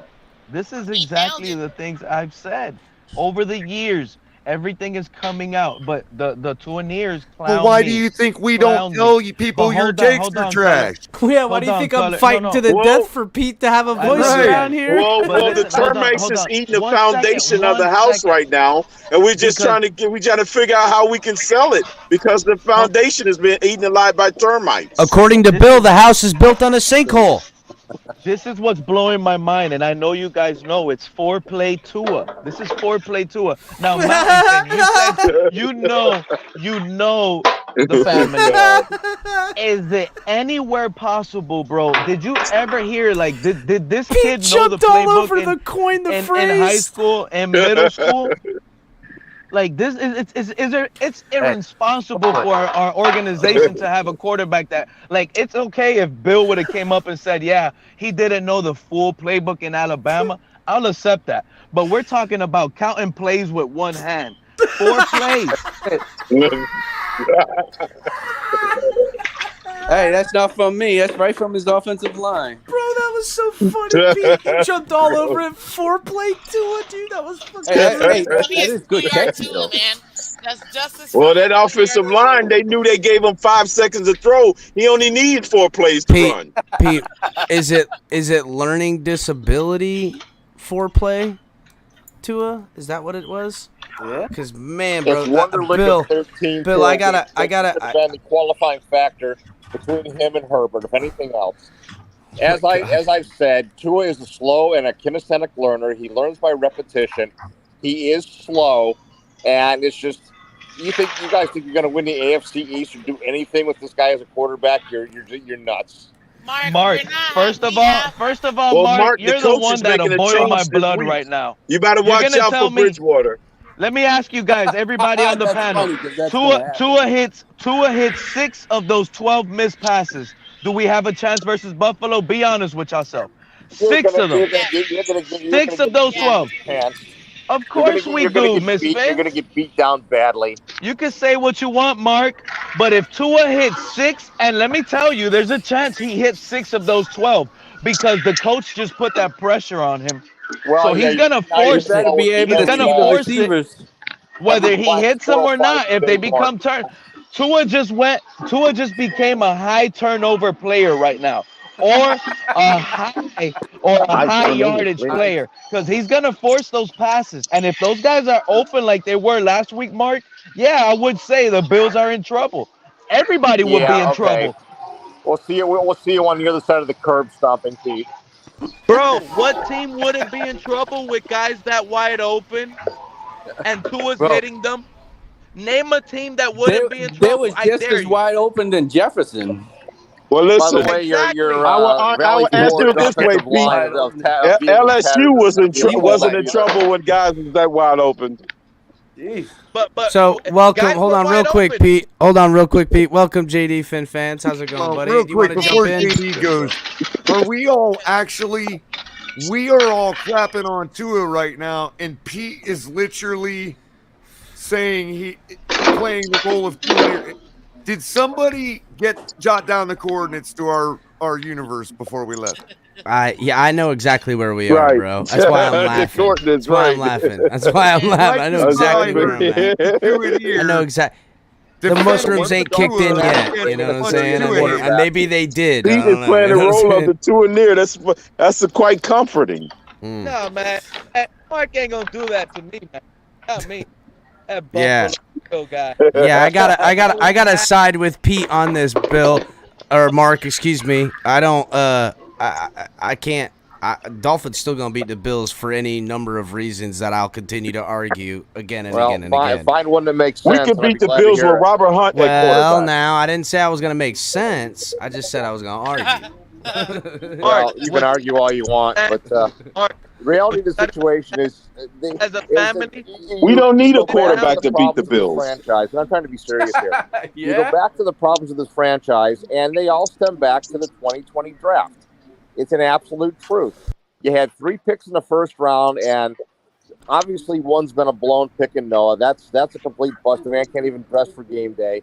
Now you get Austin Jackson hurt, so you don't know what's going on with him, and you have Tua, which you guys have been beating on for the last couple of hours. Congratulations, Chris Greer. That's why your team is not. Mark, just so you know, we've only been doing this as a show for the Bills to then catch you guys out. This has been a gaslighting against you, Mark, this whole time. Didn't even know. Fine, okay, whatever.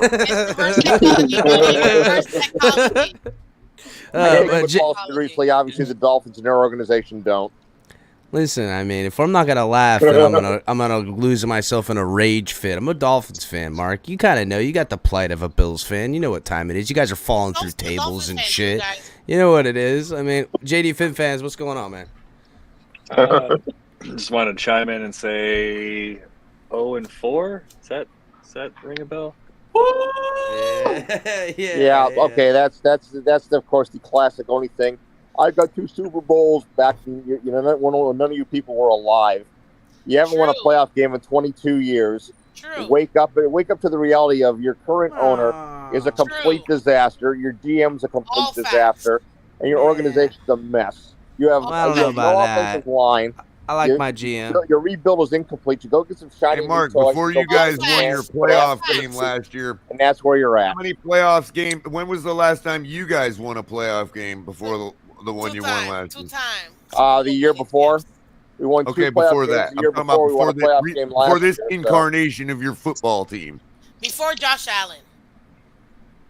Is what he's saying. When was The Bills didn't go to the playoffs. They had a long drought, as have the Dolphins and as have the Jets, and that was the reason why the Patriots. And during had a that 20-year time period, who is the only other team in the AFC East that won the division besides the Patriots? run. Miami Dolphins got 1 division championship the year that Brady got hurt. We didn't even have a quarterback that year. You haven't had a quarterback in 25 years. I know. Exactly. Overachieving, you would say, and we then, still Mark? won the division. Overachieving? Is And that we what can I'm still hearing? win the division without a quarterback this year. I don't see how. So Mark, I just want to be clear, as a fair-minded Bills fan as you are, and something I try to make the Bills community aware of. Although you guys laid down during the Brady years, and you can look at Tua and me No, we were, too. we, Can no, look. we were Just the same hold as on. the Dolphins Let and me Jets. We land. were grossly mismanaged. I Bad got front you. office, I got bad you. ownership. But at the same bad time, front office and bad ownership will kill a franchise. but at the same time, we never laid down to that team ever in all that time either. Did you win anything? Doesn't matter. I'm just You got a measuring. I'm victory measuring the down in Dolphins Miami to the when the Bills Dolphins for were- where when I'm the trying to Patriots go with the come down there. narrative. Where I'm So it trying to doesn't- go Funny with thing is normally. Go ahead. Go ahead, Cap. Bills fans kind of think, oh, The Dolphins are the Bills when they were bad. They should lay down to us like we did to the Patriots. I got news for you. We don't lay down. We might have beat us quite a few times, but don't look through the Dolphins, and that's the news for the fan base. What I'm saying is I said fair for you. I'm just talking about the Bills, the Royal Bills. They try to look through the Dolphins, and it's not going to end well for them. They're Dolphins are split with the Bills this year. Can you put that up real quick? What I just shared. Let me We're not see. splitting with the Bills. We're sweeping the Bills. Prevailing opinion is September 25th. I commend you, Mark. That normally, when I pull out what I just said about the winning the division, normally I get, oh well, that was against Matt Castle. Yeah, your guys' record was 7-9 against that division that year. Guys, I just really want to take a moment here to say that the Jacksonville Jaguars, Detroit Lions are probably the worst here. Maybe like, the Texans as right? of recent. It's probably like super worst teams, right? The other ones are semi-decent, right? And yet we also have the Buffalo Bills. Just saying. That's also why I don't respect the Vikings ever either, because I think the Vikings are 0-4 as well. Yes, they are. The Vikings lost all 4 Super Bowl games. Who else is 0-4? Mark. That's it. The Denver Broncos were until. Okay, well, hold on. Just real quick. What about teams that are more than 0-4? Is there any of those, Mark? I'm asking Mark. Everybody, relax. Come on. All right, then, Mark. What about 0-3? Is there any of those? The fact that we lost 4 Super Bowl games. Well, I'm kind of just fishing. I'm kind of fishing here to see if you know of all the other teams that have only lost Super Bowls in Super Bowls. Like they've been there, but they just keep losing. Do you know any of any other teams that are that way outside of the Vikings? Let's see. Let's take a look at all the teams in the league. Buffalo lost 4. Oh, I didn't want you to look them up. I was just asking if you know them off the top of your head. I'm just thinking my way through it. Okay. That who has actually gone to a Super Bowl and lost? Was never winning one. So Seattle got one. Arizona has gotten to one and lost it. Arizona won a Super Bowl, I thought. No, they didn't. They got to the Super Bowl and got beat. This is your non-winning Super Bowl teams in the National. Oh yeah, I literally see it up there. It's literally up here. Yeah, Vikings. one and done. Steelers beat them. I'm just wondering, do Buffalo Bills fans go? We've lost 0-4, but so have this team and so have that team. Because I can't even conceive that type of losing type of stuff because I'm a Dolphins fan. Is all I'm trying to point out. That's all. Well, what have you ever seen the Dolphins win? It's a shame that the Atlanta Hawks is up there. They gifted the Patriots a Super Bowl. Right.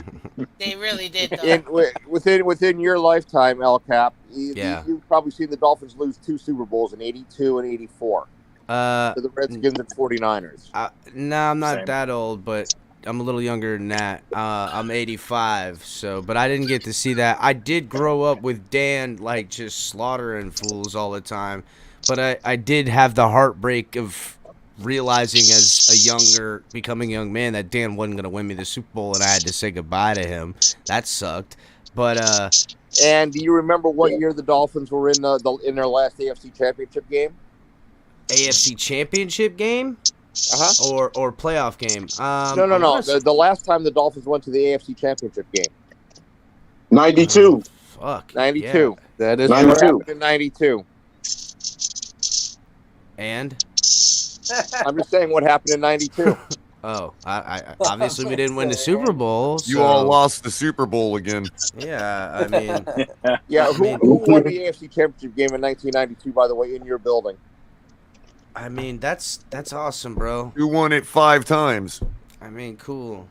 I don't know. It's just again, we can keep doing this all night. You can throw out your AFC Championship. It's just almost we've got 5. You've got 4. But I'm just saying, okay, so you were a really good football team when we were continuing to stay really good, is what I'm saying. I just got to be real. For Buffalo, I think what's happened here, and I've said this before, and Color knows exactly where I'm going to go with this, is that Buffalo feels like they can equate and measure franchises to the Dolphins, and I don't think that that's even fair.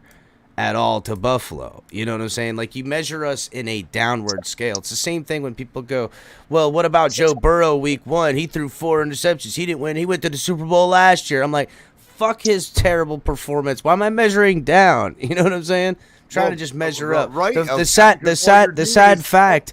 Right, The sad all you're fact doing is admitting to your own shitty performance. yeah, that's what I'm saying. The sad fact is that, like, Buffalo, we've kind of like let our foot off the throat of Buffalo in some way over the years, and it's caused this reaction. Well, it's not that. I think we kind of feel bad because the only thing they are famous for is the infamy of failure, and it's a sad thing. Like, we kind of like, oh damn, man, Buffalo Where's choked the it litany again. of success for the Dolphins? It doesn't It matter. ended in Give me any 1973. Dolphins connotations in the annals of history that has a saying that associates the Dolphins with failure. They're all associated with the Buffalo Bills, damn near. They give them names. There's miracles. But on the other end, the Dolphins get miracles of winning, miracles of perfection at times. I'm just saying, like. When people coin when you look at how history is written in like a timeline and they go back and they flip through the NFL history, they're gonna have bullet points of what happened in what years and what things. And there's like they called this the night on ice, and it was always like the Buffalo Bills lost in an absolute heartbreaker. And it's just, I felt kind of bad in some sense, but like that's become your thing. You know, I guess you should own it, is what I'm saying. You know, Like, okay, own now, it. there's also another team that lost 4 Super Bowls too, that we haven't talked about. Who's that? The New England Patriots lost 4 Super Bowls. They also won 6, but they also lost 4. That's the other team that lost 4 Super Bowls as well. Wow, Miss Fins, great tidbit. That's true. They lost to the Giants twice. They got smoked by the Yeah. Bears and lost to the Eagles. So yeah, it's 4 losses for them. Yeah. No, they lost 5 because they lost to the Packers. Yeah, didn't they lose one? That's right. Yeah, they lost 5. Good point. Yeah. They lost 5. They lost to the Packers. And again, here's Wow. the thing. Here's what's going to end this debate with Mark right now. It should anyway. Okay. If the Dolphins win a Super Bowl, let's say we just purchased one and it was faux and fake, but it was like, let's say we bring Brady in and just cash in and get our Super Bowl, right? The buying the Super Bowl non-quality that way, gets right? done now. Okay. Now you're talking about the Miami Dolphins have 6 AFC championships, are 3-3 across 6 appearances. That is wholly different than being 2-3 in 5 appearances and having not been there in so long. And Perfect measured season or not. backwards. Now, At 0-4 is very hard to do. Actually, Color, transition to the Bills. My point, by the way. Hold on. Transition to the Bills. Okay. If the Bills win a Super Bowl this year, they will now be 1-4 in 5 appearances with 5 AFC championships.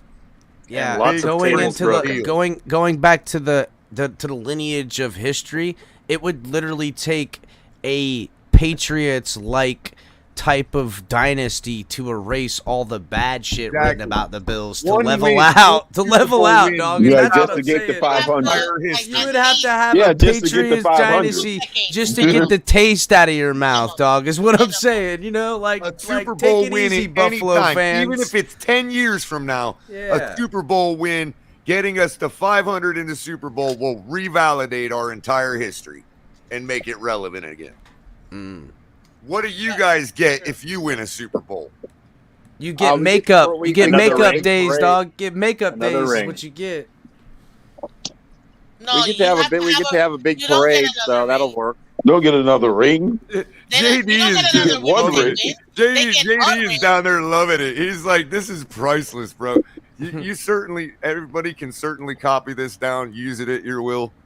You know, tell How depressed are the Dolphins going to be if the Bills actually go? If the Bills actually run the table and go 20-0, it'll wipe that 17-0 right If off the Bill, I'll tell you what, the Bills run the That'll table and never go happen. 20-0, I will be like, damn, that was fucking amazing to see another team do it again. I'll be pissed as fuck too, but I don't Mark, see I that. have a theory. Listen, That would take a lot of cheating And a lot of inside game to wipe out the Dolphins' history like that.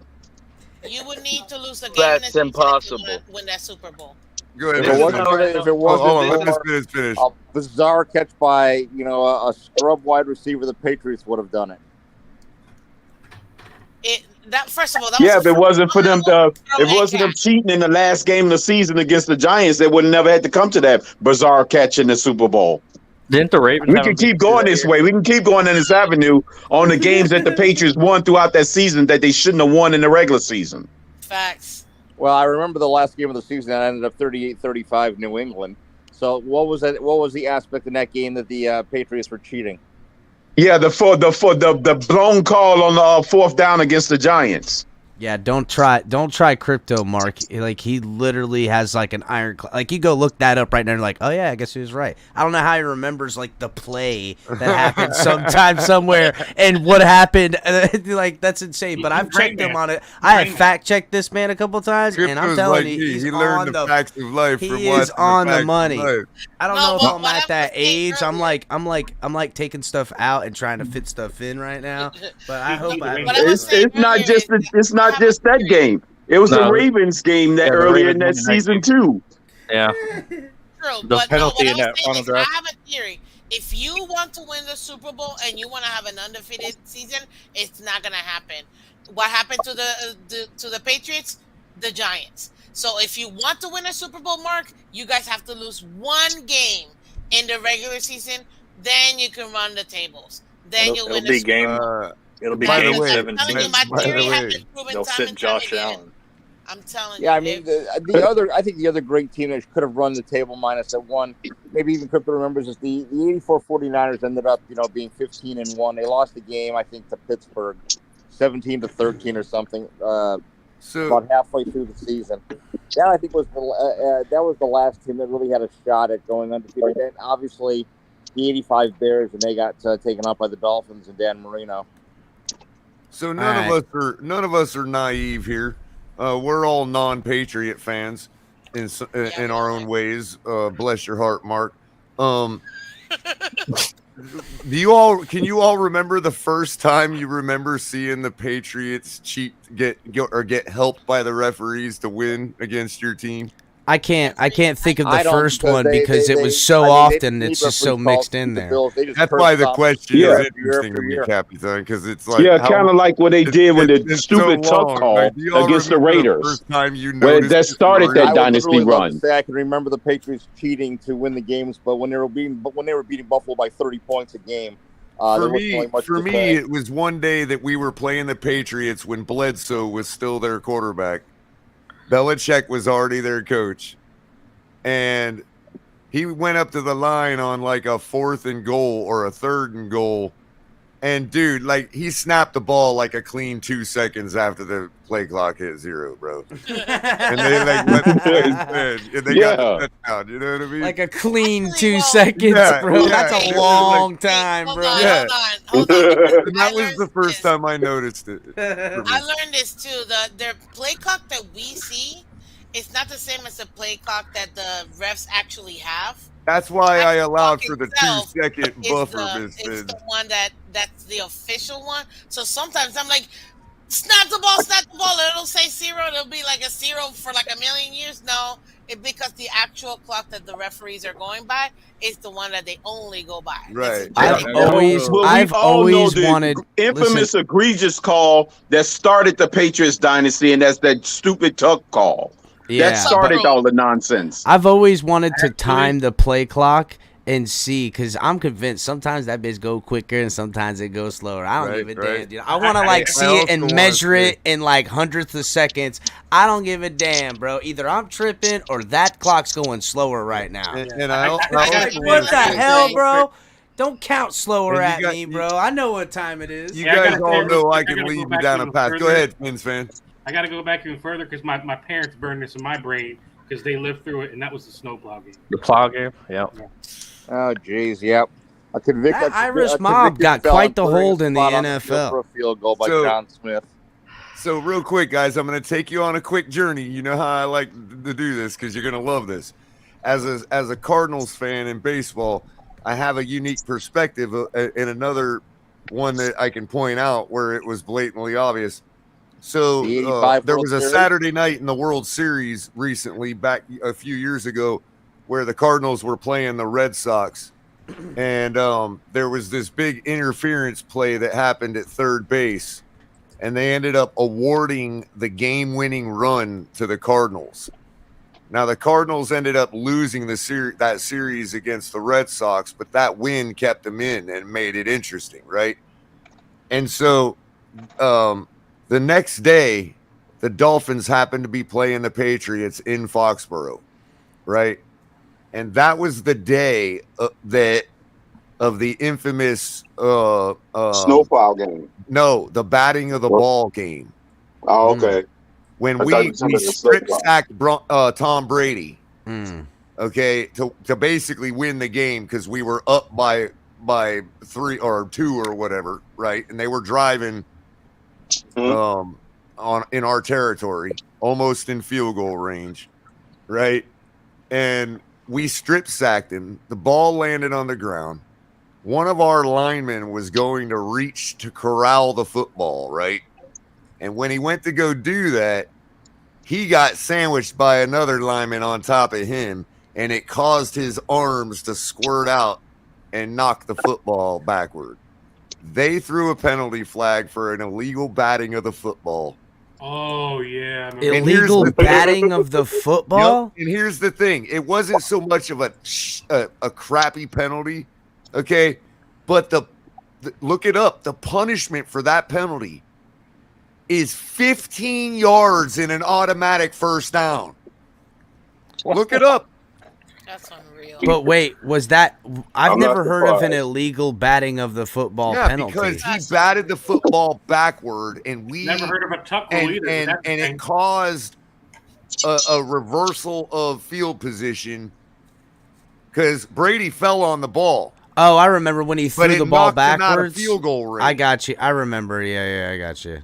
But that Yeah, you can't purposely swat at a ball. I think. It's almost like they invent rules when it comes to the Patriots. They just invent them out of whole cloth, right on the Well, no, spot. something happens and everyone's like, he dropped that football. That's a live football. They go, wait a minute, he did this. Then the football came out. Anybody that watched the Blade knows that you're talking about the spirit of the rule is that you can't purposely. If you know you're not You going to be able can't to dead a recover ball fumble, backwards. You can't dead a purposely ball bat it backwards. to make it worse for the other team that's going to recover the ball. I get that. But 15 yards and an automatic first down? Are you serious? Did you guys hear what happened in the Bears game? What? This What last was week? it, Pete? In the Bears game, in that bad weather game, they brought up that snowplow game. That was the last time that a penalty was for unsportsmanlike conduct called for a kicker trying to dry spot an area to use so they can kick better. In the Chicago Bears game, they rookie went long down there and snapper dry spotted it. Yeah. And with here's the another to- thing, with a real quick. towel. Here was my And they real quick, called a Pete. flag. I just They wanted to lost finish yardage the at the correlation point. on the story now. No. Okay. My theory about why the refs purposely interpreted the batting as being purposeful, because it's obvious that the pressure of the guy landing on him when he went to go reach out and corral the football caused his arms to kind of squirt out and bat it. It wasn't like purposeful, you could tell. So it was, to me, in my opinion, it was the refs interpreting it a certain way. My point was, there was no way those referees were going to walk out of that stadium that day with the Patriots as losers with what happened the night before in the World Series when the Red Sox were besmirched and the Cardinals were awarded a game on what they saw as a shitty call.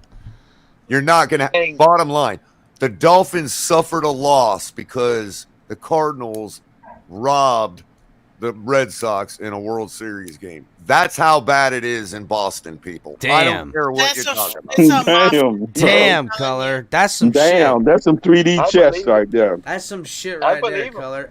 You know what? Now that Color says this, I can almost. I think I remember it now more clearly because I remember it being speculated about because of that. I remember the players involved in the World Series game. It was Alan Craig at third base that got interfered with, and they awarded him the game-winning run.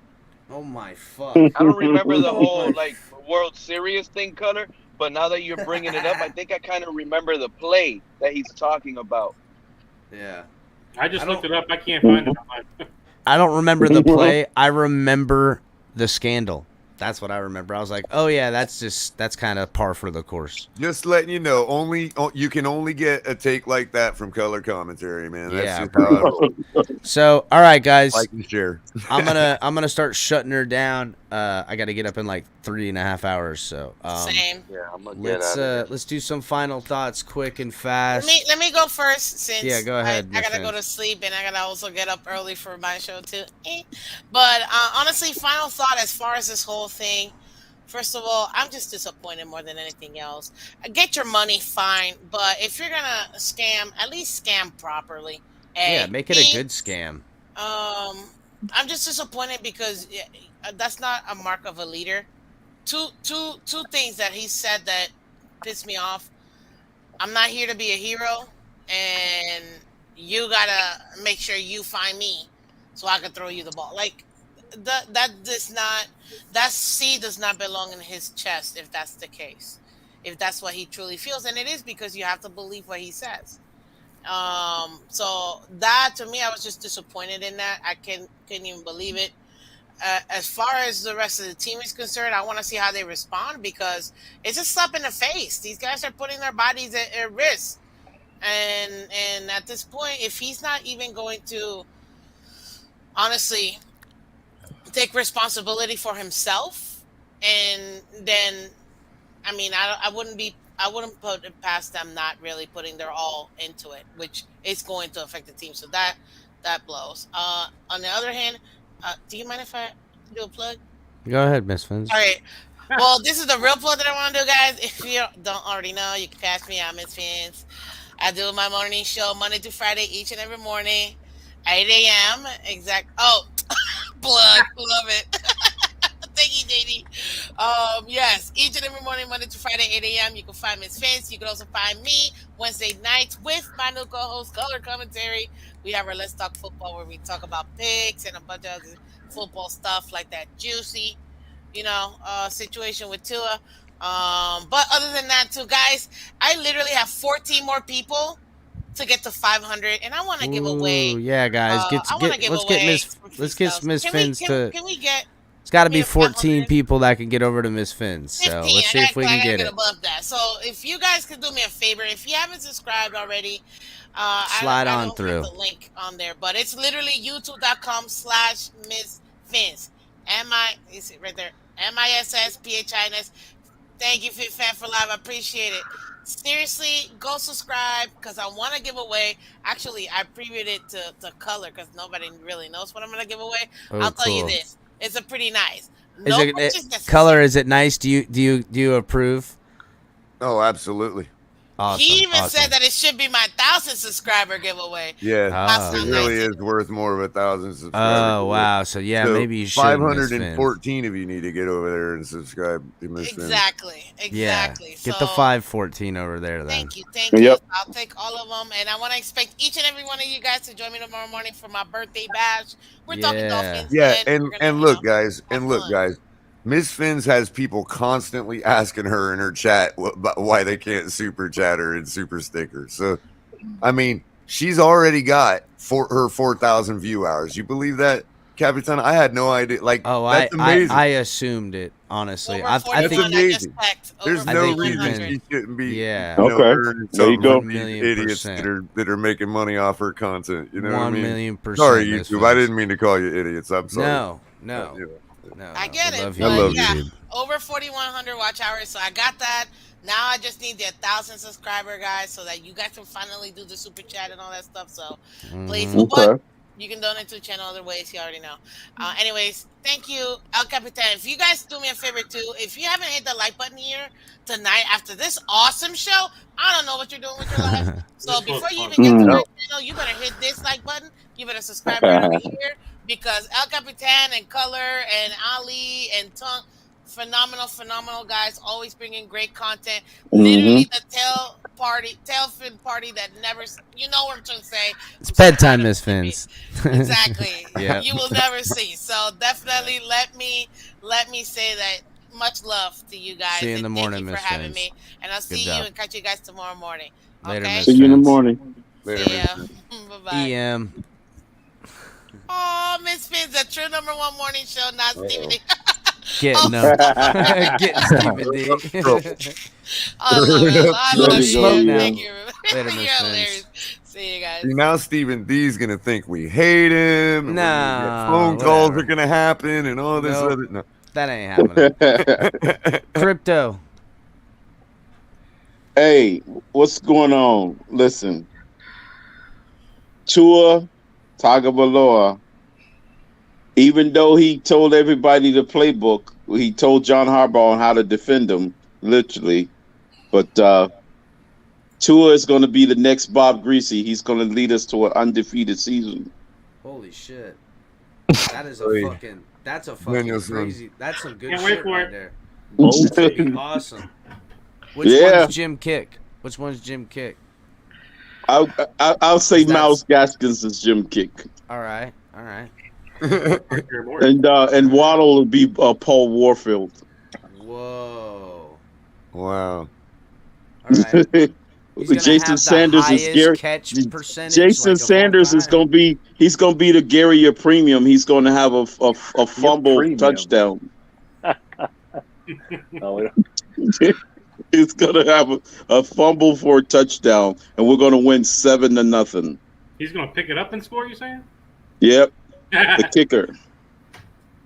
Gary Premium. Wow. Yep.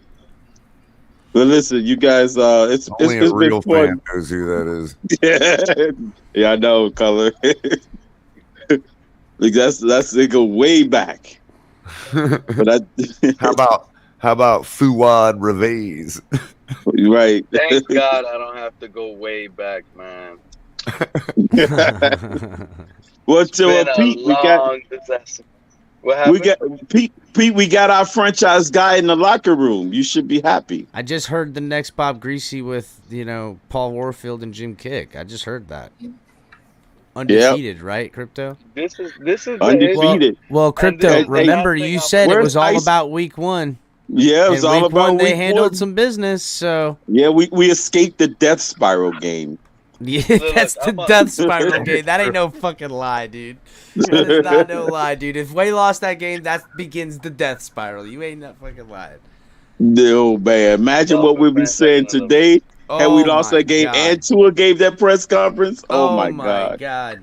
Oh my God. There'd be people with like guys with Tua's face on like a doll and sticks outside. They'd be throwing rocks at all the cars pulling into the stadium. It would be a mess. It'd be like the French Revolution, be lopping off heads. Oh my goodness. Even worse. All right, Crypto. We'll see you tomorrow. All right. Later. Yep. But let me say my final thoughts because this is all I'm gonna say before I go to bed, right? Y'all check this one out. We got the shortest quarterback in the league. He can't. Well, no, wait. You're laughing. Kyler Murray's shorter, I would say. Yeah, I Dog. don't think Just he's on shorter. visual sight, dog. Be real. He's slow. He might be. He's slow. He only knows 4 plays, right? Think about every bat on Tua, and this guy's out there winning. He's out there winning. He enjoys golf more than football. The funny part about it, right? They can say what the hell they want about Uno. This guy goes out there and rips it, and he finds a way to win. Good night, fellas. No matter what, Fins up for life. Later, Pete. Later, Pete. Fucking Not wrong, Pete. Fucking Pete. I love that moment. This is hilarious. Oh, man, Roberto, we haven't heard much from you, man. Sorry, buddy, but... Wow, you're good. Yeah, get in on it. On our No, way I was, I don't personally think Tua was calling, the receivers out. I think that he is honest normally in his press conference. I think he put his foot in his mouth for sure. Yeah. But that would be a new thing, right? For him to be blaming people, at least from what we've seen from him these 3 years, right? That's not his go-to MO.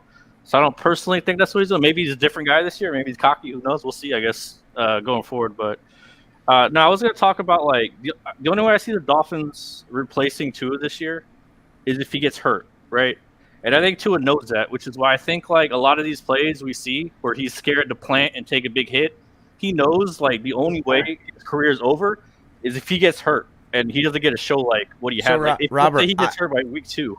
I've been saying that for a minute. Like, I that's how I used to kind of feel.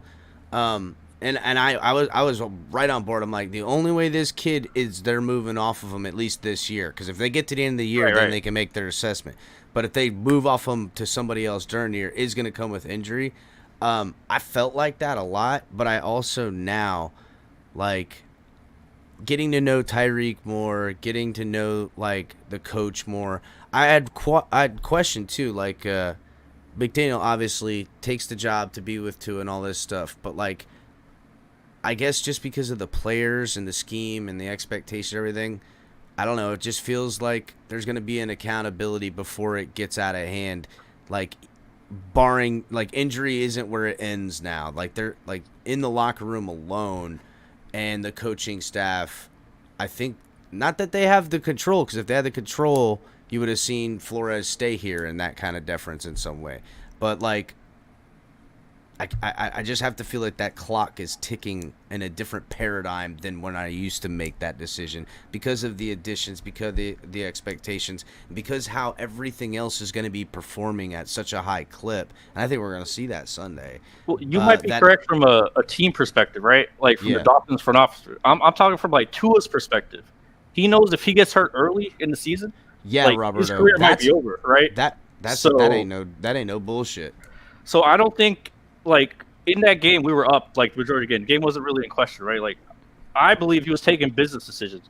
Now, we could disagree. Like, I don't think that's what you should be doing. You're playing, you should be playing to play, right? But I think that's on his mind personally, and we'll see how that goes going forward. But yeah, that's all I really want to So say. you think he's like a guy in a casino that's like, they won't kick me out, and they won't turn off the slot machines for me, and they don't make me use any money because they know I slipped and fell in their bathroom. You know what I mean? Like, I can sit here and gamble on their but he machines knows forever. He knows he has another slip and fall. They're gonna take him underneath that because bitch as long and kill as the him. receivers start learning how to figure out how to find out where I'm at on the field, I'll get lucky and they'll start catching my footballs. You know? Really, real quick, to play devil's advocate, there's a entire, and watch, Tuanon will take this scenario and spin it exactly how I'm saying. There's a scenario in which we talk about people being leaders. We talk about, being a captain on the chest and calling things how they seem.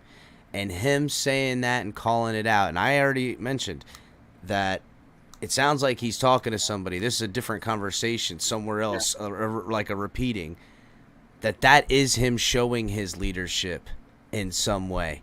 And if it has positive effects, I promise you that is where the hat will hang. Just playing devil advocate. Well, yeah.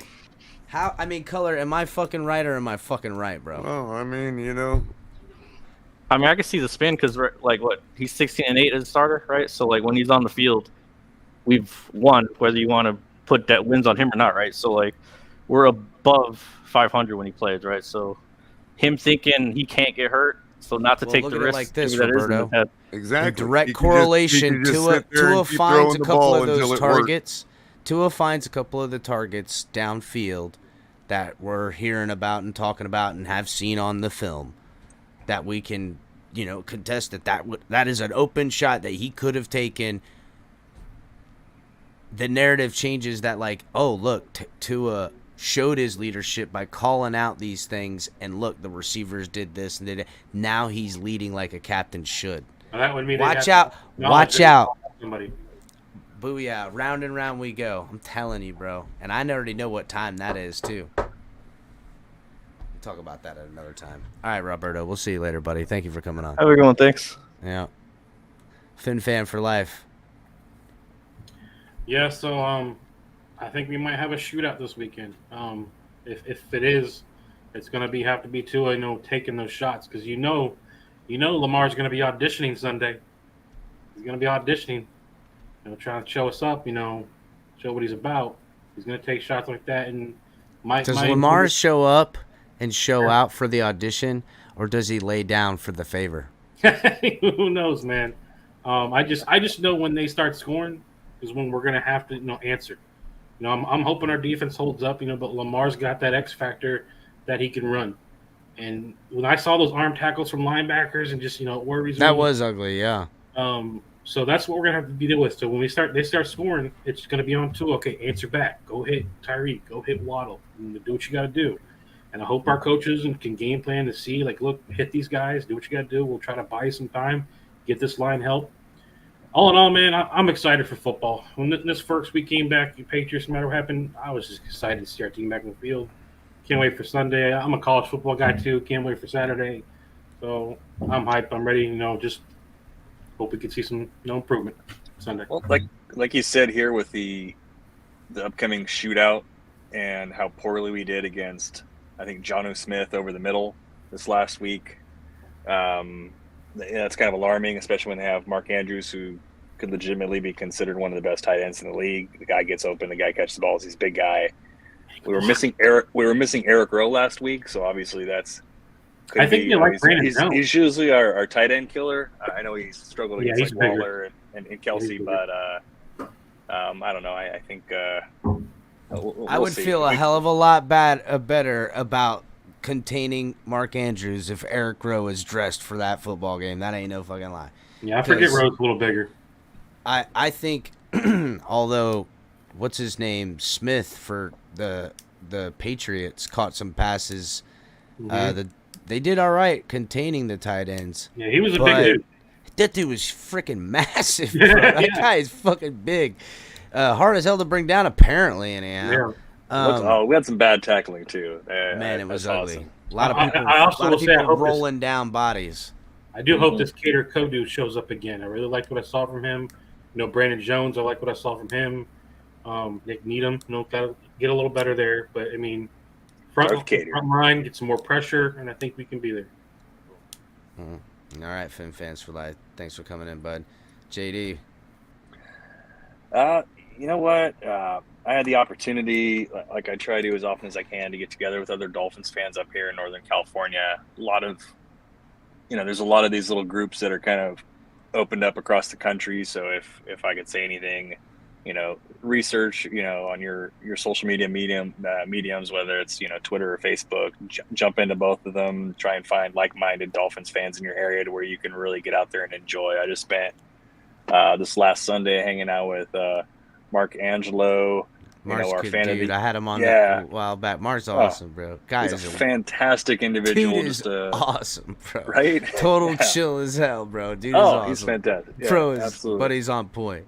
Yeah. So, I mean, all I could say is just, spread Dolphin love out there. Talk the praises of our team and make everyone a believer. The more Dolphins fans we can have on board, the better. I mean, just get out there and hang out with these folks. They're fantastic, and it makes being a fan that much more entertaining, right? The Fin fan clubs, man, are awesome, bro. And you can find them. They're out there. For years, right by the airport, we used to go to a place.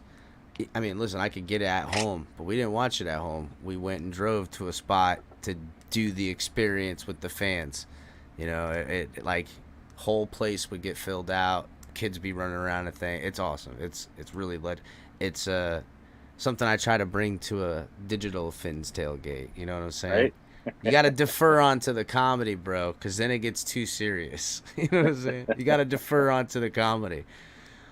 So, I appreciate you this evening. Take it easy, JD, man. Thank you for your Later, content. Bud. Fins up, Later, guys. bud. Crypto, you went already, didn't you? Yeah. Yeah, you did. Get out of here, Crypto. All right, guys. I guess color. I mean, you got something? I mean, I'm not even concerned that the guy called out his wide receivers. That's not even how I see it. I don't want people to misunderstand me. I think his viewpoint on football itself could be called into question. Like, I mean, really, my receivers have to know. Help me out here. my receivers have to find me, or If I can't see you, you know can't that I see can me. see them. We're playing peekaboo. So you have to find a spot where you're not going to get your head taken off. You got to make sure you're open. And that spot has to be a place that Tua can see it. I think Tua might be overthinking a lot of this stuff and putting too much on his plate. Exactly. You know what I'm saying? Just look for the guy that's open and throw it to him. I mean, or if you have to anticipate, look for the spot that's open. And Tyreek's going to get there. I mean, he saw when that high snap happened, he saw the open field beyond the cornerback that wasn't being covered by the safety. Yeah, and I looked at that a lot, and there's a lot of talk about this tip ball. That's what you're talking about, right, Color? Yeah. Yeah. To me, it looks like as the guy comes up to tip it, just the edge of his face mask or helmet hits the tail end of the ball, throws off the deal. Well, I don't think I'm it, dead serious. dude. I don't think it does. First of all, I'll say that there is a good reason why the ball changed trajectory the way it did. If you look at the pass in the Philadelphia Eagles preseason game that he threw to Cedric, I believe it was, in the flat, like sort of at medium range, you can see that the ball literally took the same trajectory. It's like an arrow going downward. It takes like a really deliberate downward arc. So, Color, I hear and I know what you're talking about, and I know the throwing motion because I've seen it before in a different scenario. I can only measure what I see now. I don't try to layer shit up like that. To me, it looked like he had it, didn't have his feet set, and that's kind of when he got it. Well, but I'm and saying when JD people are arguing about being tipped or something, it definitely had a little flicker at the back. But could you argue equally 50-50 on what you're saying on it? I can't give you to the contrary because I can point to evidence in the contrary. But if I had to be realistic, wasn't a tip play, didn't get awarded it, but it looks like it got grazed at least. It looked like it got grazed at least. on a video that like could very seriously. I mean, look, the people that I wish I could see how his hand was on it because if his thumb was like in the these back. stats, bro, have way better camera technology than that view we all are looking at. Well, I wouldn't call that a tip, would I? I would still call that like, it skimmed off homeboy's face mask or some shit. And here's problem the thing, is that even if it skimmed off his face mask and I'm looking at the Here's ball, the bigger their point. trajectory I'm wasn't even actually- high enough to hit the pass. I'm actually anyhow. agreeing with JD Finn's fan and Jay's and even if it was, it's like this whole idea that this play had any effect on the outcome of the game. That's my point, Capitan. Is that when I went to the game and I was there for the entirety, drove home, all of that. At no point in the entire day did the word tip ever enter my mind. Not even the tip. Right. Well, not even in the condition of tip. That would be turtlehead for you Midwesterners. Anyway, so, it really doesn't even matter. You know what I mean? And if I'm gonna argue it as a matter of fun, like forensically, You know where it's irritating? I'm gonna question the video we've seen, and I'm gonna say that the statisticians that had awarded us with a 0 for batted balls probably has better camera technology than the video we've all seen close up. I think you could even say and argue the point that even if it's hitting him in the face, the guy just a graze, though it was, and threw the trajectory off, unless it's on NBC where you got one of those dudes and they'll do it like, and you see it clicks right here, and they change the whole, they do that shit, and I love it. It's funny as hell. But I'm pretty sure that there's some kind of like proprietary 1,000,000%. secret But footage I that would shows say you one way or another. That's why they didn't award it a batted ball. I would say this, that even if it grazed him, it wouldn't be considered a PBU nothing because... Oh, you think? Yeah, you know what I'm saying? Like, it's a ball that just is an incomplete pass because it's just got so much velocity on it. Comes by, skims a guy. We've seen this before. Skim a guy off the top of his head, start to go or something. Like this, though. Yeah. What if the ball would have been intercepted? Or not intercepted, but what if there would have been, like, let's say it didn't affect the ball enough and it got to the receiver, but the defender committed pass interference?